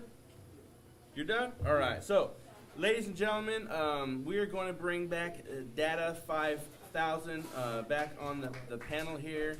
And you know what? I have. I was given. Yeah, A, I like this. All right. Cool. We got a CD here. Now, who was the gentleman that gave us the CD? That's Timothy Bill. He's my agent. Timothy Beal. Thank you very much, Timothy. So we got this, ladies and gentlemen, right here, as you can see. Where can people pick this up at, man? Well, actually, that's just something that I had put together. Okay. You know, but I didn't make Is it that you available. doing it? Yeah, I didn't make it available. As you see, So you do music too? of course, as you see, it's professionally put together. Yeah, I With a see that. barcode. Hey, listen. Thank you, Ashley. Even when you open it up, the illustration on the CD is even more Yeah. impressive than the cover. Well, I'll Oh, tell you wow. what, man. We're going to give these guys a shout out, man. Yeah, tell people who this is. And Well, this is myself. oh, you did. No, I mean like put this together, like the packaging and everything. Oh, yes. The individuals who had done, you know what I'm saying, the beats originally, you know, they're out of Miami, you know, they had a couple, you know, like hits, you know, and I ended up, you know, going through a program that's no longer in business, you know, that actually did. Okay. Oh, So, okay. but what I did was, you know, I got like 10,000, you know, printed up. And I say, you know, at the right time, then I'll just, you know, sign them and just give them to the fans. That's awesome, man. So you're gonna release an album at some point? Yeah. So how you gonna plan a tour around? And just like the same question with your fighting. Well, actually, you know, the movie that I just told you that we done with Right. Tom Sizemore, I'm actually doing a soundtrack, you know, to that with the tour. So it's just like, you know, I just be one busy guy. But, you know, I get it done. All right, now, ladies and gentlemen, Ashley, can you tap that? There, never mind. It reconnected. Facebook people, Facebook, everyone out there in cyber. Now, you know what? I'm going to. I can't do it on this one. I will do it now. I checked analytics. You know, during the show and whatnot, and we have people from all over the world watching this show, and I want to thank you guys out there for tuning in and being a part of this. I want to thank people on Facebook for coming on. And again, please continue to ask us your questions. If you want to call in, you can dial 916-633-4851 and ask your questions. You could tweet at Epic News Sports. You could, I guess that's it for right now. So speaking of social media, how can people follow you? Well, they can follow me on Twitter, on Instagram, and on the fan Facebook page. And they can follow a lot of things that I'm posting on YouTube, all the same at The Real Dada 5000. Facebook, The Real Dada 5000, Instagram, Twitter, and YouTube, all The Real Dada 5000. All right, so now we are right a little over an hour into the show. So now we're going to dive into the deep end. We're going to get to the meat of the subject. And we are going to talk about Bellator 149. So the first question that I have for you, how much time did you have to prepare for the fight? I got the call late November, and I took it. So I had the rest of November, December, January, boom, February. Wow. So you had about 75 days? Yeah, I wanted to push it back till May, but the opportunity still probably wouldn't have been there. So why do you think that if the opportunity wouldn't have been there, you think? Because they wanted to do it originally in Texas. Texas is a big fight state. Yep. Especially Corpus Christi and Houston. Yep. Oh, yeah. So it just made all the sense. And then I really felt like, yo, listen, I can beat this dude. I know him. So I mean, I don't believe in coincidence, but I had a dream that I had fought him. Right? Oh, wow. So You visualized it. yeah, and then the confirmation, was when I got the call the next day. Listen, I had a dream that night, and when I woke up that morning, it's like I didn't know anything. So at the end of the day, it's like when I had got the call from Bellator, it was like, this is confirmation. This complements the dream. So right then and there, I was already leaning towards, The dream basically went live. Yes. Right. So, all right. So let me ask you this: why had it been 5 years since your last fight? I know we touched on it earlier, but why 5 years? It's not like I wasn't getting the calls, because you have the big guys, UFC and Bellator, but you have a lot of other programs out there as well, and it's just that I had my hands full, dealing with the production side of the game, and dealing with these fighters and getting them, situated. So if it wasn't one thing, it was another. So I would have had to abandon something to pick up that, and everything that I was doing was very important. All right. So now, some of the questions I'm going to have are a bit raw. I'm going to just say that right now. But again, it's like I tell people, I mean, we ask the questions that you guys present to us, and I'm going to throw this out to you. You want to answer them? Answer them. You don't? Plead the fifth. This is I'm being serious. See, I don't see him as a plead the fifth guy. I don't think so either. So now there's a lot of people, and Joe Rogan, and we're going to talk about you, Joe. And I like you. You're a cool guy, and I've met him a couple times, and we'll talk about him a little bit later. But he, amongst other people, and people that I thought, and actually there was a couple people in here earlier. And I told them to stay, and they wanted to ask this question, and I said, well, stay here and ask. And they said, no, the guy will pile drive me. I said, no, he won't. And but anyway, a lot of people were saying that that was probably the most hilarious fight ever. What do you say to that? Well, that's their personal opinion, which, they're entitled to it, but until they actually get put inside that position, they're not going to have respect for it. You can't knock what a person do until you try, Yep. to get inside that profession. Where you're looking at a sold-out arena, you will forget your name. Yep. We broke records worldwide, on Spike TV that night. And at the end of the day, it's like a lot of people, they're going to not give me the benefit of the doubt, even if the fight didn't go the way that it went, because they feel like I don't deserve. But little do anybody knows that I created my own way. No one can say, hey, if it wasn't for you, if it wasn't for me, DADA, you wouldn't be here. If it wasn't for me, DADA, you wouldn't have this. I'm very intellectual. I always reinvent myself. And I understand the business. That's why I was so successful in the backyard. When you look at it, Bellator 149 didn't sell out because of Kimbo Slice, because he's a mute. He has no personality. He has no character. He's not articulate. Ken Shamrock is my dude. He's been on multiple times. He's a legend, and so is Royce Gracie. But when you look at my interviews, I pulled the viewers in, right? You I made engaged them exactly. I made them want to be a part, even if they didn't, follow MMA. That was the promoter, the promoter side of me, actually coming out. But it's a lot more to that fight that we definitely would get into. And when the truth do come out, when the truth do come out, a lot of the individuals, that probably stated certain things, because you can't put the cart before the horse. Right. The horse pulls the cart. Right. It's just like jumping to conclusions without facts. And then once you state it, depending on your status, it's going to go far. You can't pull it back unless you're a bigger person. And when the facts come out, then you can say, hey, listen, I was wrong. I'm sorry. Right. This, that, and you know what, though? Some of them, their pride would not allow that. They fold up and go on.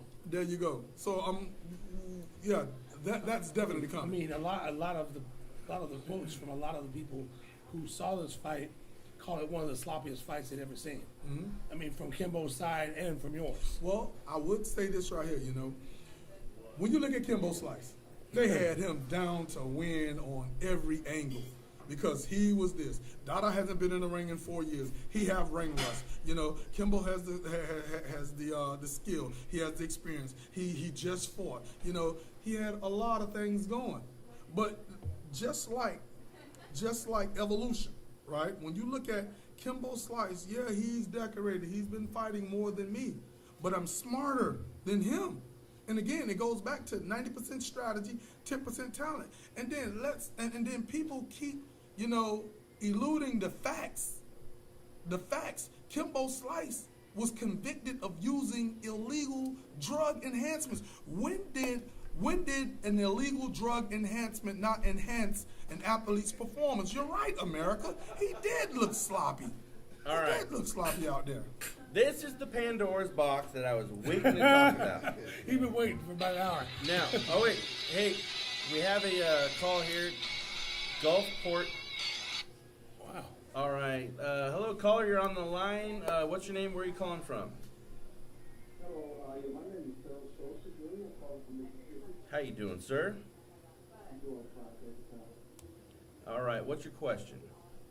Well, I want to give a shout out to DADA Pop Shop. How you doing? I'm fine, brother. Thanks, and yourself? I'm doing fine, man. I'm glad you're doing well. And Robert Parham, I really want to give a shout out to Robert Parham. How you doing? All right. He's giving you the peace sign.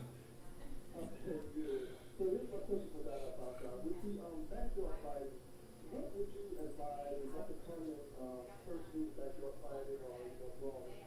The best way to build your team professionally? Come down to Miami and see me. because I'm gonna tell you something. We already got the ball rolling, right? And some of the kickbacks from dogfight would be individuals starting their own backyard leagues all over the country. But it's a lot that goes into that. You have to have that trained eye because a fighter can get hit, and he's not knocked out. Technically, he's knocked out because he cannot educatedly defend himself. That fight is over. You could give him a standing 10 count or whatever, but literally, he just can't. So at the end of the day, it's like I think that we have the right recipe, for getting guys and putting guys inside of a position to go, to that next level. We have a wonderful organization. It's called BYB. Boxers and wrestlers, they've always fought inside the squared circle, the ring. MMA fighters always fought inside the octagon. We have a $30,000 trigon cage. It's a triangle, right? And we have a 3M philosophy behind that. So it's like, again, we're changing the game. BYB is the next phase of evolution for backyard fighting. So I really feel like the advice that I would give them is to come on board with individuals who's already figured it out. Because you're not starting from the bottom. We could put them right inside the rotation, and if they're good, or even if they just have that hunger, they can acquire the skills that they need to go on. Okay, thanks very much. Thank you. All right. Thank you. Thanks for the call, brother. Appreciate it. All right. Mississippi calling. Yeah, man. That's awesome. It's what? Actually, So that's like 10:30 back there. they listening. I was actually the last summer. I was actually Okay, in okay. Tupelo, Mississippi, and small town, but good food. I tell you that, man. So all right. So and speaking on what you're saying to feed off, and this is a statement that is out there. I mean, it's on the net. It's been on a few MMA shows, if you will. They said it looked like two drunken hippos fighting. Now, my question to you, off of that statement, do you think that is a bit harsh for them to say? Of course, but this business is not for the weak at heart. You have to have tough skin, because the comments, for anybody that's doing anything that's not average or regular, then they're going to be looked at, and they're going to be criticized. And the average individual, they don't even have an understanding or a level of knowledge for what it is that you actually do. Right. So I think that the terms that they are using, they could kind of tone it down a little bit. But at the end of the day, this is social media, and you may have an individual that's 90 pounds soaking wet behind the computer screen, that you'll never see, you'll never meet, so they're protected. So they'll talk all type of trash. Yes, they will. And guess what? People get brave behind that screen, man. Once you put yourself out there, you're gonna be, subjected to cruel and unusual punishment. I would have to say I'd love to see those same people say that to you in person. Oh man, it'll never happen. It'll never happen. And again, folks, thank you for the call, caller. But again, if you want to give us a call, it is 916-633-4851. Give us a call. We'll put you right on. So next question.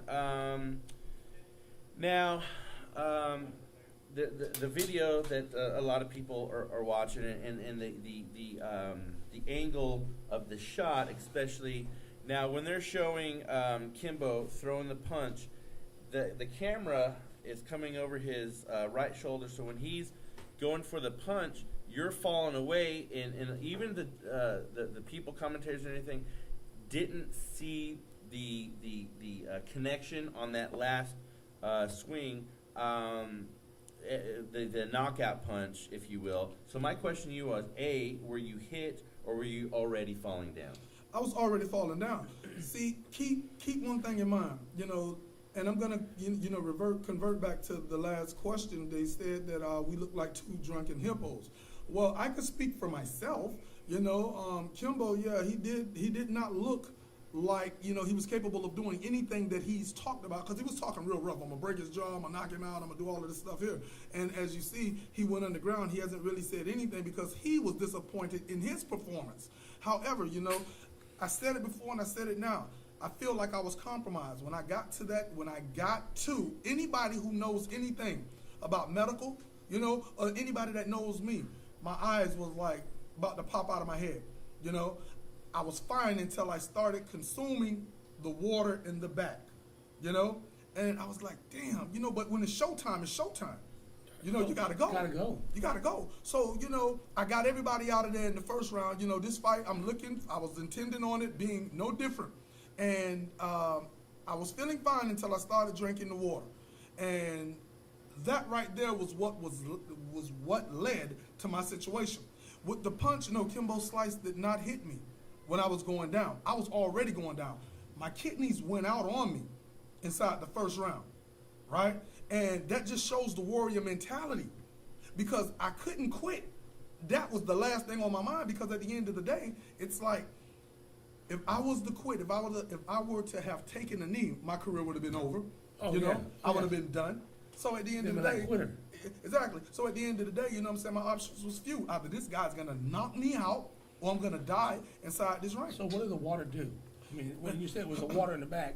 The water, they had to put something. When I say they, you can only be affected by those that have access to you, And my medical paperwork, which I didn't bring to me, but I'll just say this right here: my potassium was off the charts. That's an old school trick, putting the potassium inside the water, And I can't say who did it, but at the end of the day, I've been living with me for 30 plus years, and I know this is not my first time at the rodeo.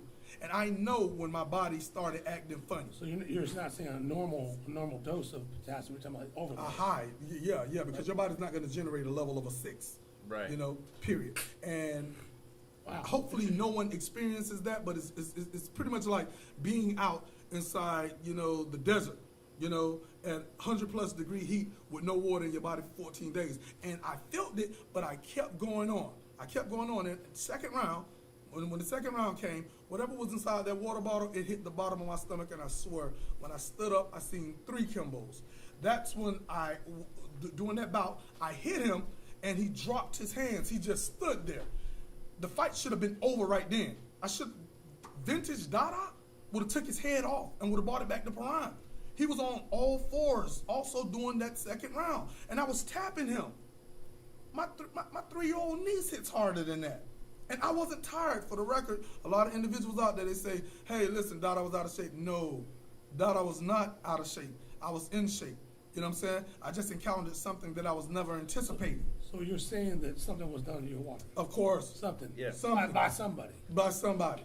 So, and again, ladies and gentlemen, that when you should not come to a conclusion on anything until you hear both sides of the story. And again, I want to jump back. Okay, we're getting another call from New Jersey. Hey, the other side. All right, ladies and gentlemen, you are on Epic Sports Radio. Caller, what's your name and where are you calling from? Dave from New Jersey. What's up, Dave? How you doing? What question do you have for DADA? The question I have for DADA is, does he plan on having a rematch with Kimbo Slice? I know about the Slice's PED use, and I know that probably had a factor in the fight, but would he be receptive to a rematch against Kimbo? It's not what I be, it's what he be. See, listen, that dude would never step on the other side of a cage with me ever again. You got to keep one thing in mind, brother. He tested positive, as you know. He had to build himself up to even be able to match strength with me. And that extra stuff, you know, was just an insurance cost. See, it was always designed for him to come out on steroids, Yep. for me to be delusional, for him to knock me out in the worst way, destroy my image, my credibility, my character, and be done with me. I still lasted to the third round. What put me down is rhabdomyolysis, which was my kidneys going out, which I went the rest of the first and all of the second and a minute or two into the third, you know, and 2 heart attacks. I died inside that ring. Despite what the tabloids say, I died inside that ring. And, you know, I'm luckily that God had other plans, you know, for me, because I died twice and they brought me back twice. With numbers as low as I had, if you look at that chart, it's like on paper, you know, it's a miracle. It's a miracle on 79th Street, but I call it God. Yes, and I'll tell you what, I'm definitely looking forward to seeing you fight again, and I would like to see you fight him again, you know. Me too. Be just as good. Me too, because this time he would not be on steroids and I'm not drinking anything that I didn't bring to that arena with me. There it is. All right, caller. Thanks a lot for calling, man. I appreciate it. No problem. All right. So let's go back, and again, every time I talk steroids, the phone rings.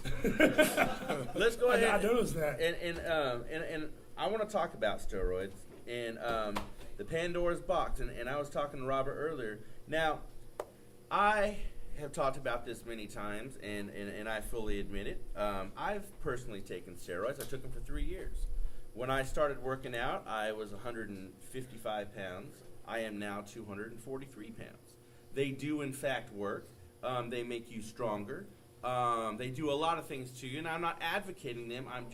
I'm prefacing what I'm about to say so people don't think, well, I don't know what I'm talking about.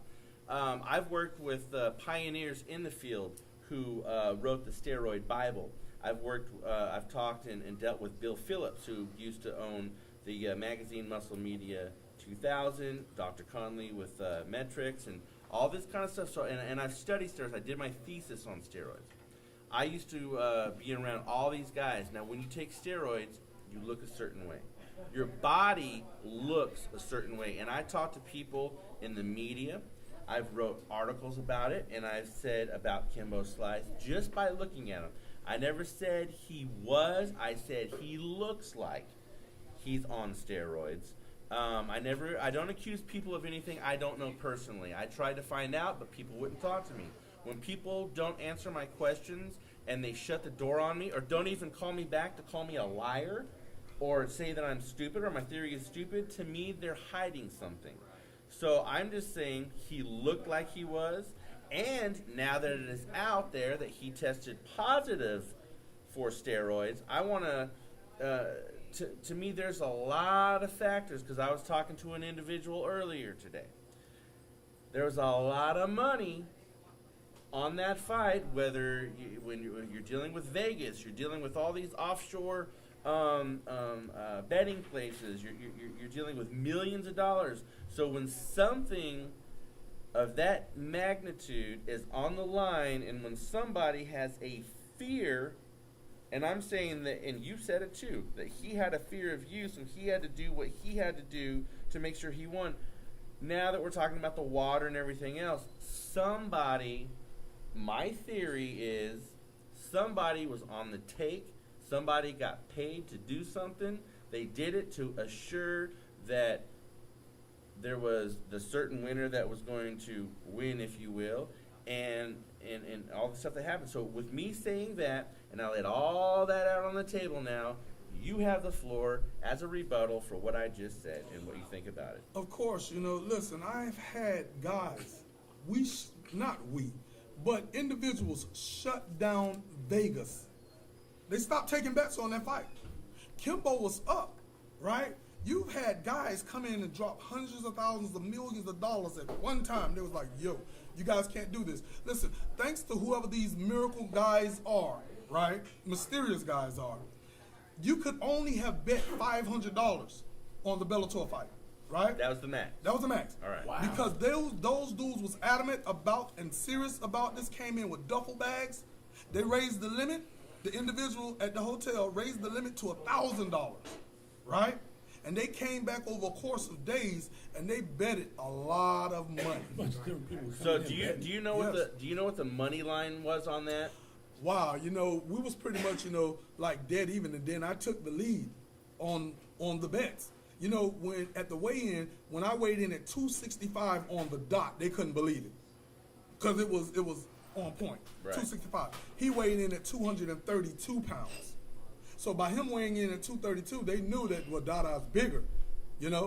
He's stronger. That may be a deciding factor. So you never know who took levels of interest to secure their investments on whatever side. When you're dealing, with everything that comes along. Everybody, even all the guys at the UFC, everybody watched this fight. Everybody watched it. I mean, you had millions of people. This fight drew numbers, that exceeded anything else that Spike TV has done. Oh, no, definitely. And guess what? You had individuals out of the hood that did it. Well, so what do you think? Well, if I could, this is the question. Plead the fifth on if you want. Do you think that the individual that did what they did to the water, do you think that they were paid off? I know they were. I know they were. Because why would you come after me, without a reason, without a cause? But one thing that they factored in is that I'm hard to kill, even harder to scare.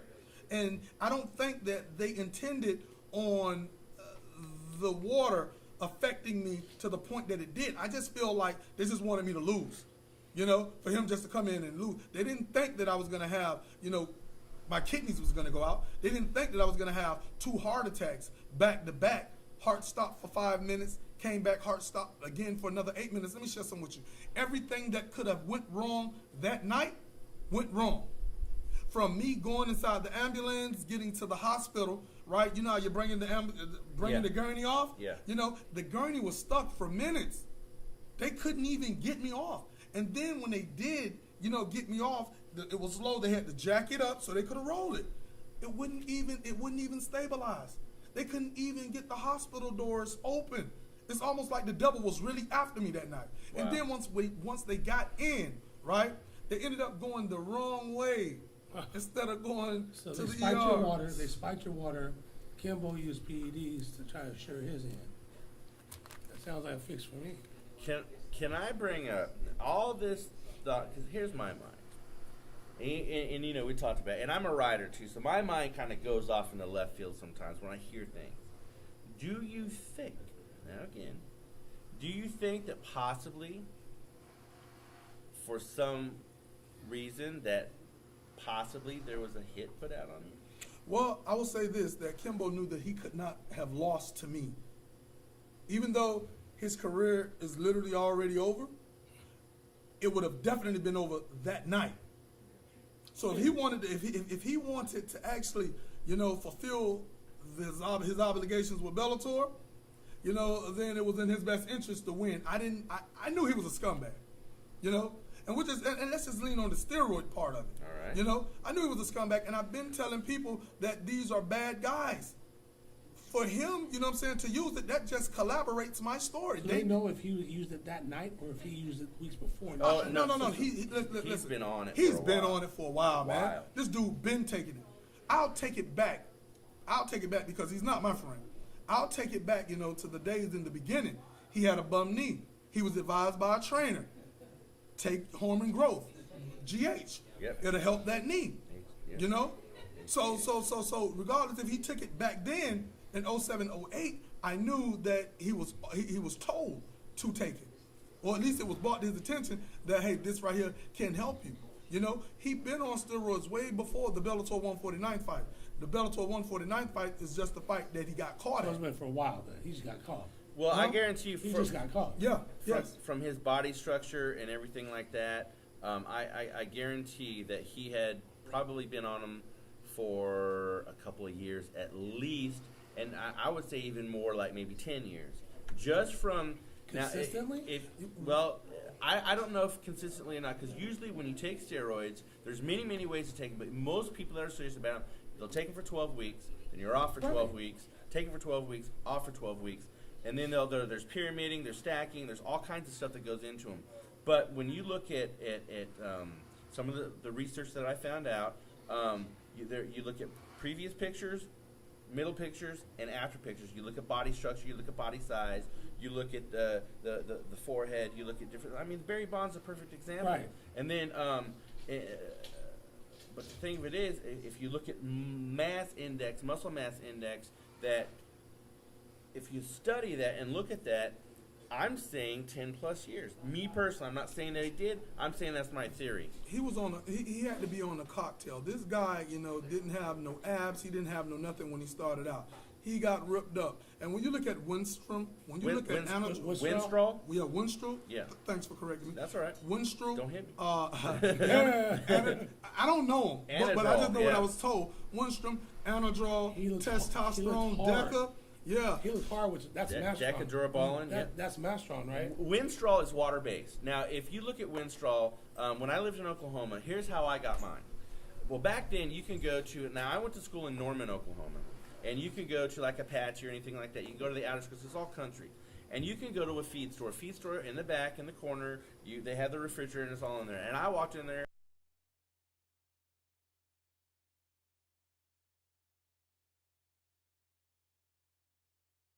But then I had Winstrol, Equipoise, and all that kind of stuff. Now, Winstrol is water-based. Water-based, you got to take every other day because it goes in and out of your system a lot. Equipoise is oil-based. Oil-based steroids you can take every 5 to 7 days. So those affect your body differently.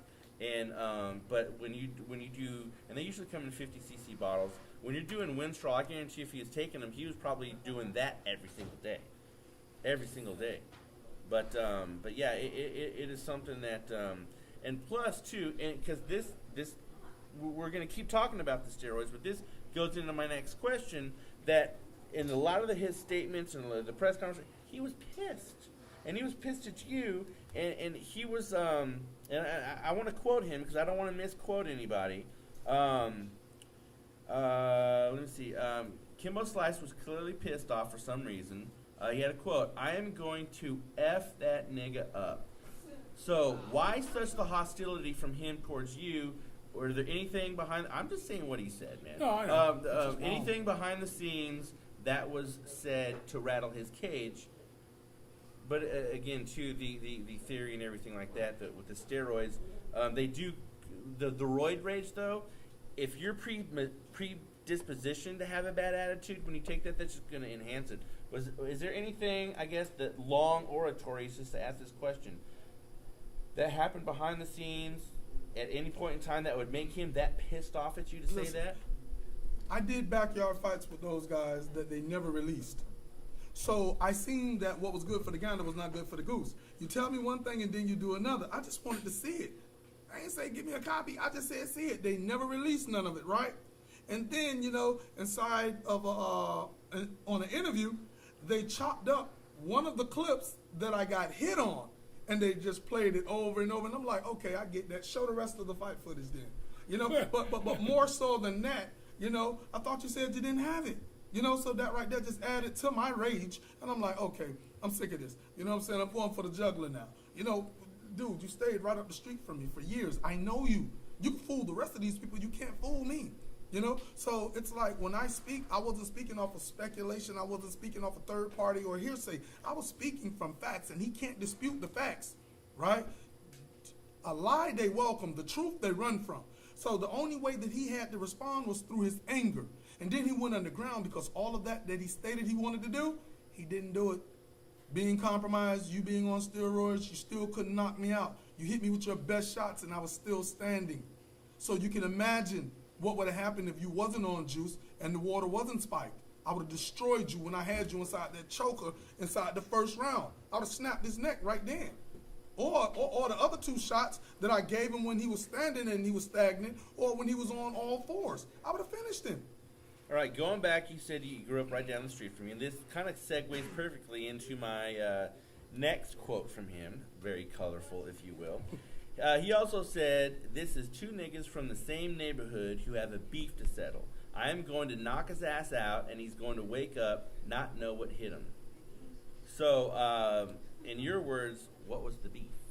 The beef is this, he was just a fighter, He can't put two and two together to come up with nothing good for himself. 2 + 2 for himself. Right, let alone for anybody else. You know what I'm saying? I just want to throw that in there. You got that. We got a comedian on our hands. So at the end of the day, it's like I took the backyard and I took it to heights that he could never imagine. So he gave me a call a couple times. He was like, "Yo, Dada, don't do this." You know what I'm saying?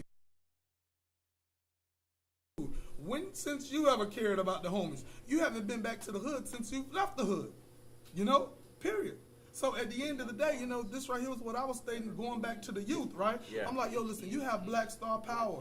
You come through the community and you can look at these kids and they'll listen to you. If you tell them, put the guns down, and pick up a school book. I ain't say pick up your hands. I said guns down, school books up. They'll listen to you. Why? Because Kimbo Slice said it. So you abandoned, your obligation to the people, and guess what? They still accepted you. After he made the comments stating he's a 6-figure nigga, right? He moved out the hood with the white folks. You know what I'm saying? He stated that, yeah, he may know of the people in Paran, but he don't F with none of them niggas like that. So why would they listen to him? Exactly. He disconnected his own self. Of course. He says he stays in Pembroke Pines somewhere. And guess what? He never did anything for the hood since he left the hood. Not even the book. Listen, we give out thousands of turkeys a year. Wow. School supplies, pencils, toys to the kids, everything. I don't do that, for publicity. I do that because I understand and I see the pain on the faces of these family members. Yo, listen, they come and they're flooded in tears, holding a few toys, and it was like, yo, if it wasn't for you, my kids and my nieces and nephews wouldn't have had nothing So this the media year. just came and covered that, and it became publicized. But that's not what you was going for. Exactly. Listen. I do it with 1,000 cameras or with no cameras because publicity is on that level. It's not my aim.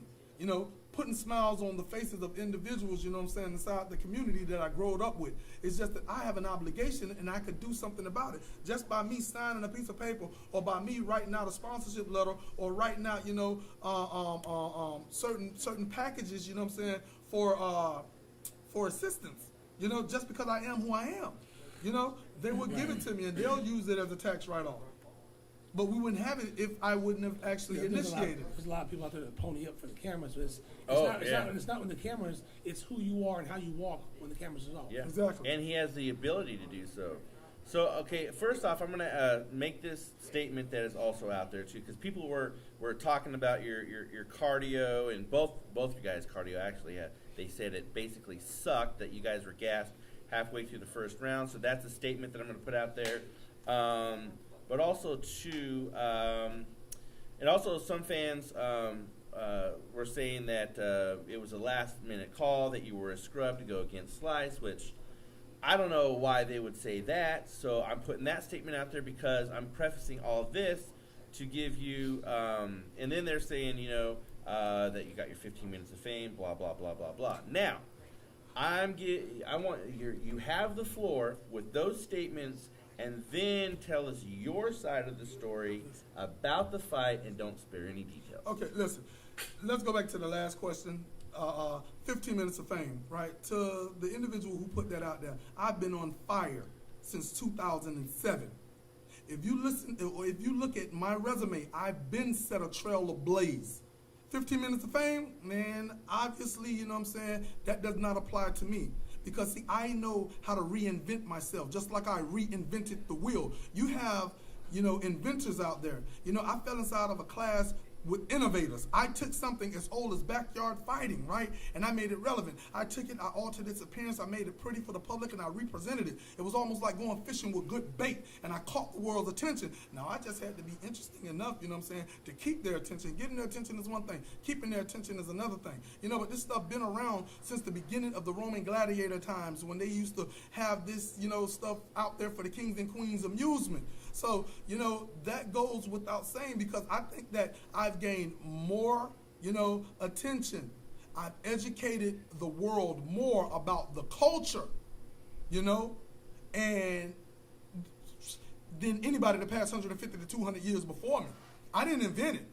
I just made it more appealing and more accepted inside today's society. So when you talk about 15 minutes of fame, that goes to the regular people.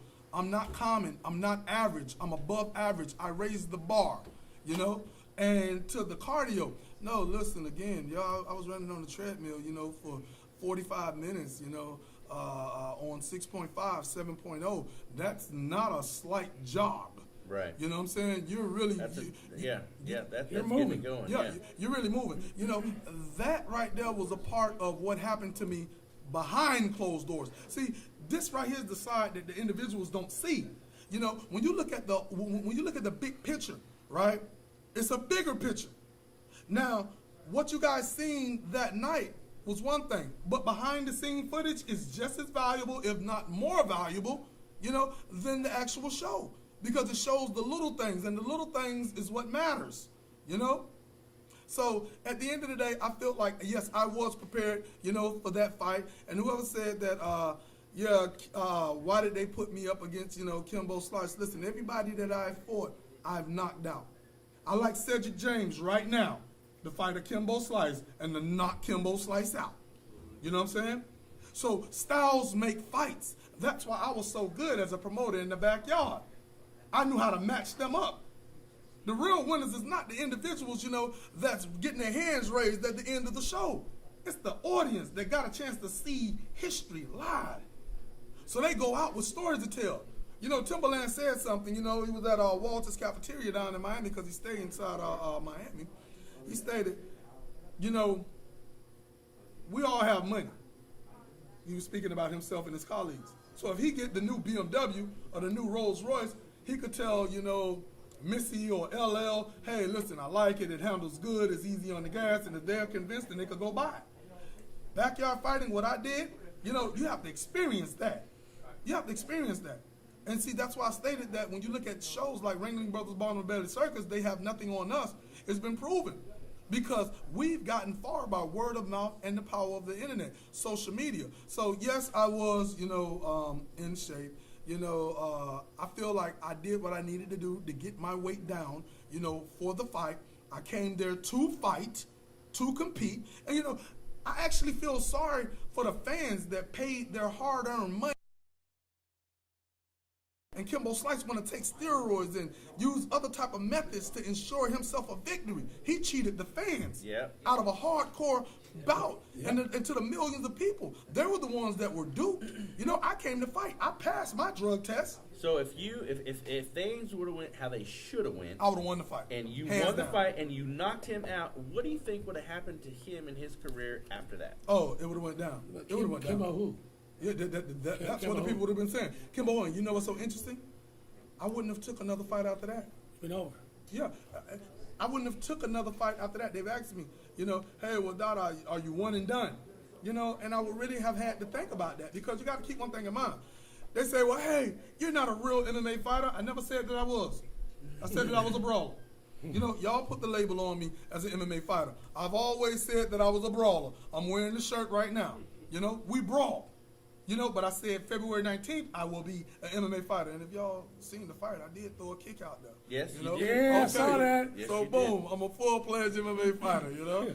All right, so now let's get, well, all right, now, well, I gotta say this because Kimbo said this too. He basically said that you were trying to be a little mini-me, that you were trying to look like him and be like him and all that kind of stuff. So what's the rebuttal on that? This is it.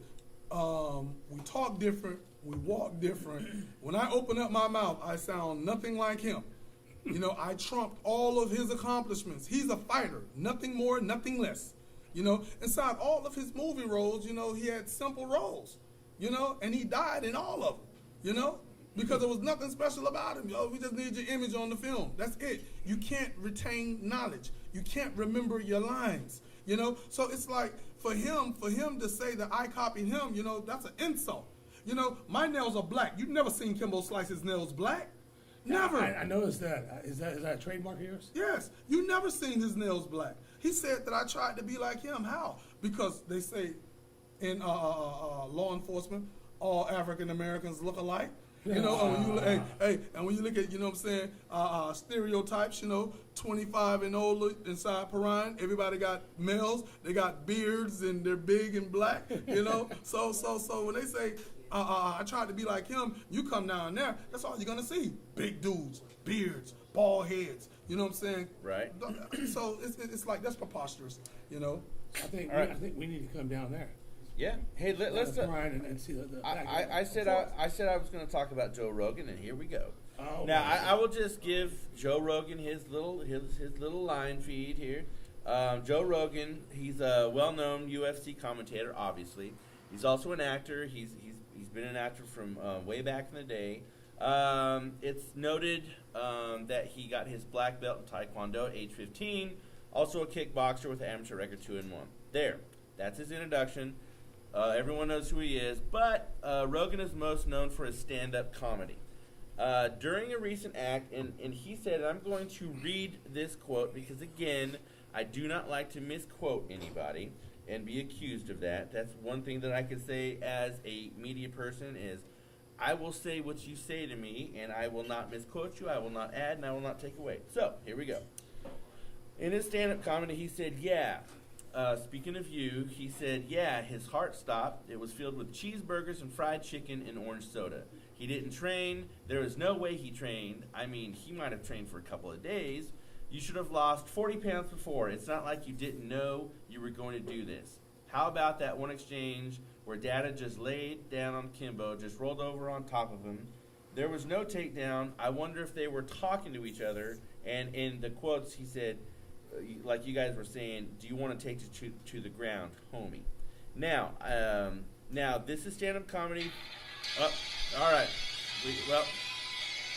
All right, caller, you are on Epic Sports Radio. What's your name and where are you calling from? Okay, how you doing this evening? My name is Alex Real, calling from Beaufort, South Carolina. Oh. East Coast. All right, sir, how you doing? What question do you have?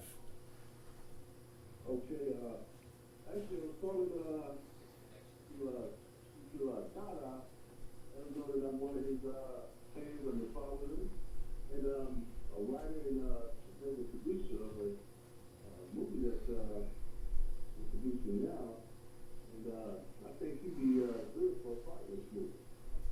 All right, well, you're talking Look to at that. him, so... Wow. Yeah, I think you got quiet for a bit. Come on. Yeah, we got quiet. Silence in the room. Hey, I tell you what, man.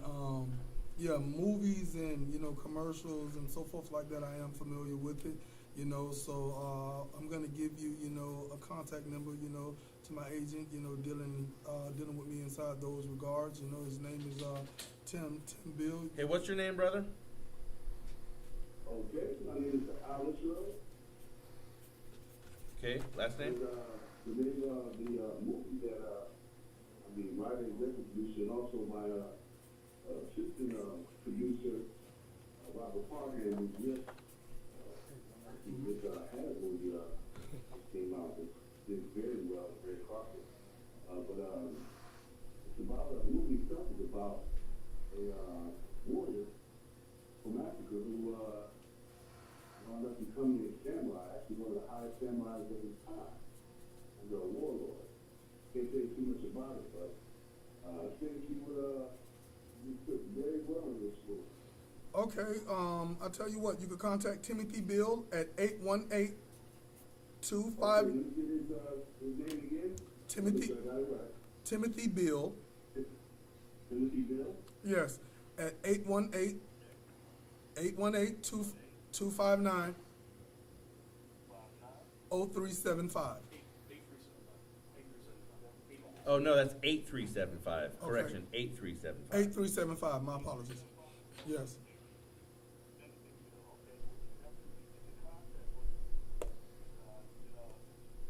I know that this again from either myself, Al Israel, or Robert Parker.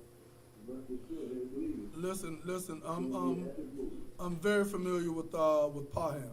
Very familiar with him. Oh, okay. Outstanding. All right, brother. Thanks for your. You talk to me, he'll tell you that I've been following you for a while, but. Okay. Hey, that's what's up. Can't wait to hear from you guys. All right, man. Thanks for your call, brother. All right, Look bye-bye. at that there. All righty. All right, So in response to the yeah. So Mr. Rogan. So now they were saying that there was a people were calling that racist and everything because of the the fried chicken and everything like that. And then I saw on Rogan's the podcast that he does all the time that he defended that it wasn't being racist. He was just using chicken that you could put anything in there, put pizza, put whatever. But he was just talking about that. Now, what is your and comedy is supposed to be in jest because one of Joe Rogan's the bottom right. There you go. Yeah, bottom right. Rogan's one of his people that he looked up to was Andrew Dice Clay, and we all know that Andrew Dice Clay is very colorful, and it was a stand-up comic performance. Do you think he used that platform to take jabs at you? And what do you think of that statement? Well, I didn't know that it was that expensive. Wow. So this right here is the first time that I really, heard it in detail. I would have loved to give Joe Rogan, the benefit of the doubt because, I think that, he jumped to conclusions without the facts.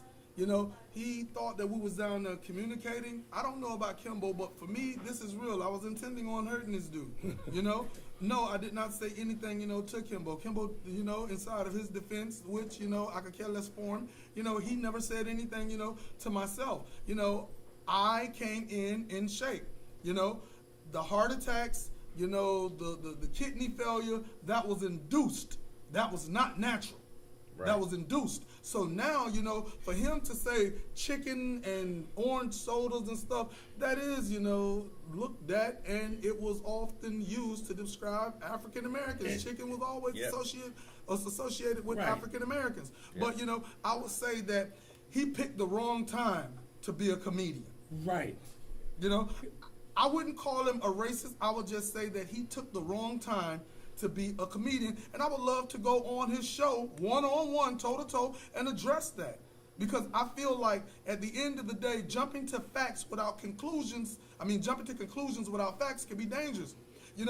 Tim Hardaway, he said something about, homosexuals. You see the shitstorm that he started? Yeah, that was that. But when you talk about, chicken wings, anything dealing with chicken wings is just going to hit the minorities hard. Yeah. He said he could say pizza or anything else. But the fact is, He didn't. He didn't. He said fried chicken, orange soda, and cheeseburgers. Exactly. He could have chose anything else, but he had to do that. Exactly. So Joe Rogan, if you're out there and you're listening, man, look, I would love to come on your show so we can address this, inside the right fashion, man, because, a lot of people do look at it as being racist, but I would love to look you inside your face when you tell me, your true intentions behind those statements, because I was down, dude, fighting for my life. And of course you didn't know that by the time you made those, comments.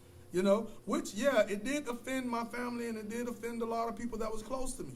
You know, because my heart stopped twice, you know, and chicken wings and orange sodas had nothing to do with it. And yes, I did train extremely hard for that fight. And another thing about it, you know, I was doing 10-minute rounds in training, not 5-minute rounds, 10-minute rounds. If my kidneys was going to go out, if my heart was going to stop, it would have did it in practice. Yep. I trained twice as hard. The fight was easy compared to what I went into. You know, you guys as being athletes, you know, the fight start in the training room. It Yep. doesn't start. You train hard, fight easy. Yep. That was my philosophy inside You training. get out with what you put in. Yep. All right, so we got about another 10 minutes, and one question I want to ask: how long were you in the hospital? And if you want to talk about what happened a week before the fight, that you went through the week before the fight, as in something that you did. Can I mention it, or the baptism? Yes, listen. That's what's hey, and as you guys see, I'm smiling because I was the first one to jump up and run when the preacher said, you know, getting baptized and getting saved. You know, for some strange reason, I feel like that's the reason why I'm here. Because I went to church with my brothers, and I was like, something just came over me, and it's like, yeah, I'm going to give my life to Christ. I'm going to get saved. I'm going to get baptized, right? And they said that they seen smoke come from me when they pulled me up out of the water, right? And I really started, you know, getting into the Word and getting into I had no knowledge of what was going to happen, you know, on the 19th. I did that on the 14th, which was a Sunday. I flew out to Houston that Monday, right? And that Friday, you know, was the actual fight. So it's like, you know, I feel like because of the things that I did prior to the fight is what really saved my life. You know, Wow. I really do. And again, you know, speaking from a spiritual standpoint and biblical, you know, I mean, I grew up inside of a family. I'm no saint, but I grew up inside of a family where I constantly heard my grandmother, you know, preaching and singing hymns and so forth like that. So even if I wanted to get away from the Bible, I couldn't, you know, because I had no It money. was I there. Exactly, Grandmama. exactly. The writing was on the wall. And they do say this, and even the Bible says it. In the Bible itself, it says you teach your kids the way of the word, and I'm kind of paraphrasing, but this is what it means. You teach the kids the way of the words, and when they get older, it will not depart from them. So your grandma was planting that seed way back in the day, and that seed finally came to fruition. Exactly, and that's the backyard that we use to this day. And you know, ESPN, they told me, well, DADA, you know, they voted me one of the top 10 most interestingest people to meet in the world, you know, because they wanted to know what goes on inside your mind to put these shows together to the magnitude. We are getting compared to shows at the Miami Airlines Arena. To us, that's great. To the CEOs at the Miami Airlines Arena, it's like, how could y'all compare, you know, that What's to going on us? here? Exactly. Wow. But we gave you an experience. When you come through, you got the neck passes, you got the bands, you get the wands, you know, we got food, got bounce houses, got music, got entertainment. And then the fight. So we gave you a full, all-around experience. We put on the show like no other. That is awesome. So you know what? It's been really good, you know, to get to know you, and you know, you're a philanthropist, man, and I just from talking to you, you are the kind of person that you do not forget where you came from. You do not forget the neighborhood that you came from, the kids and whatnot, because. And I know this kind of sounds corny when I say it, but it's true. I mean, the kids are our future. There you go. And if you train them up the right way, and you keep them out from the cage, and I mean the concrete cage of the jails and stuff like that, you're giving them another venue to go to, because when they grow up and they don't know any better, they don't know. They just do what they know. And what you're doing is great, and I encourage everybody out there to support DADA and what he's doing. And you can email me at glenn@epicnewssports.com, and I will get you his information. And I'm sure he's obviously not hard to find. And you know, support what he does, because you know, I mean, it is awesome what you're doing, and you are here for a reason. And sometimes God puts us through the refiner's fire is what I was taught. And when you put gold into a fire or silver into a fire, what comes to the top? The dross. The dross is waved off, and then everything that is pure. Because if you go through the fire, which you did, and God, it's not something that God's doing to punish you. He's refining you, and He's getting that dross off of you, so everything that you have now is pure through Him, and He's going to use you for great things. That is awesome, and I think that is great, man. I think that is great. So any last words of wisdom, any nuggets you want to drop, anything that you want to say before we get off air? Listen, I just want to say thank you to everybody out here on the West Coast, man, in California, man, for receiving me with open arms, showing me a great time. I appreciate you guys, and I love you guys. Everybody, the team 5,000 back inside Miami, coming back there ready to get back to work, and to any and everybody that believe inside DADA 5000 and what it is that I'm doing, just understand that, I am nothing without you guys. I'm just a representative for a movement. This is way bigger than myself. I'm just happy to be a part of something that's great. This movie, Dogfight 1, is going to outlive me and everybody that participated inside of it, and so is Dogfight 2. If you don't stand for something, you'll fall for anything. Amen, Know yourself, know your worth. I'm DADA 5000. Thank you guys for having me. 305, we live, we signing out. All right, Sean, any last words? Thank you for coming out today, man. I'm glad you had a platform to get your story out there and straighten the record. You know what I mean? Because there was a lot of misconceptions, obviously. Mm-hmm. And like I said, if you read what the media put out like that, and that's what everybody got. Mm-hmm. But you had to clear that up. Of course, and thank you for all. Exactly, and thank you for all of your listeners. These guys rock. You know what I'm saying? And hey, listen, I had a blast. All right, ladies and gentlemen, thank you again for watching. I want to really express my gratitude to Robert Parham for reaching out to me, and I really appreciate it. And thank you to my guest, DADA 5000. This show is putting shivers up my spine, man. And it is great. It is awesome, and I'm glad we did this. Will you come back on the show when it gets close to the fight? Of course. Listen, and if you believe in magic, then believe in DADA 5000. Why? Because at the end of the day, what we did, is phenomenal, but we're just getting started. Stay tuned. And miracles, you know what I'm saying? Hey, listen, a lot of people believe in miracles. I believe in God, and I'm living proof, that there is a God because I'm here. In person. Yes. All right. Well, ladies and gentlemen, thanks for tuning in. You were watching Epic Sports Radio, and we will see you next time. Awesome. That was awesome, man. Yes. I appreciate you guys. Thank you. So you're going to be the biggest name on the shirt right here. You got some names on there. Yes. Is Dave on there? Dave? Yeah, Dave's on there. So who's this going to? Oh, Glenn. Or you could put Epic Sports Radio. Okay, I already started with the Glenn. That's all right. Oh, that's Glenn? 2 N's, yeah, I earned them both. Where am I going to put that? Yes, that was awesome. Hey guys, we found a picture for you too. Oh, well, thank you. Welcome. Here you go, brother. Yeah, man. Yay.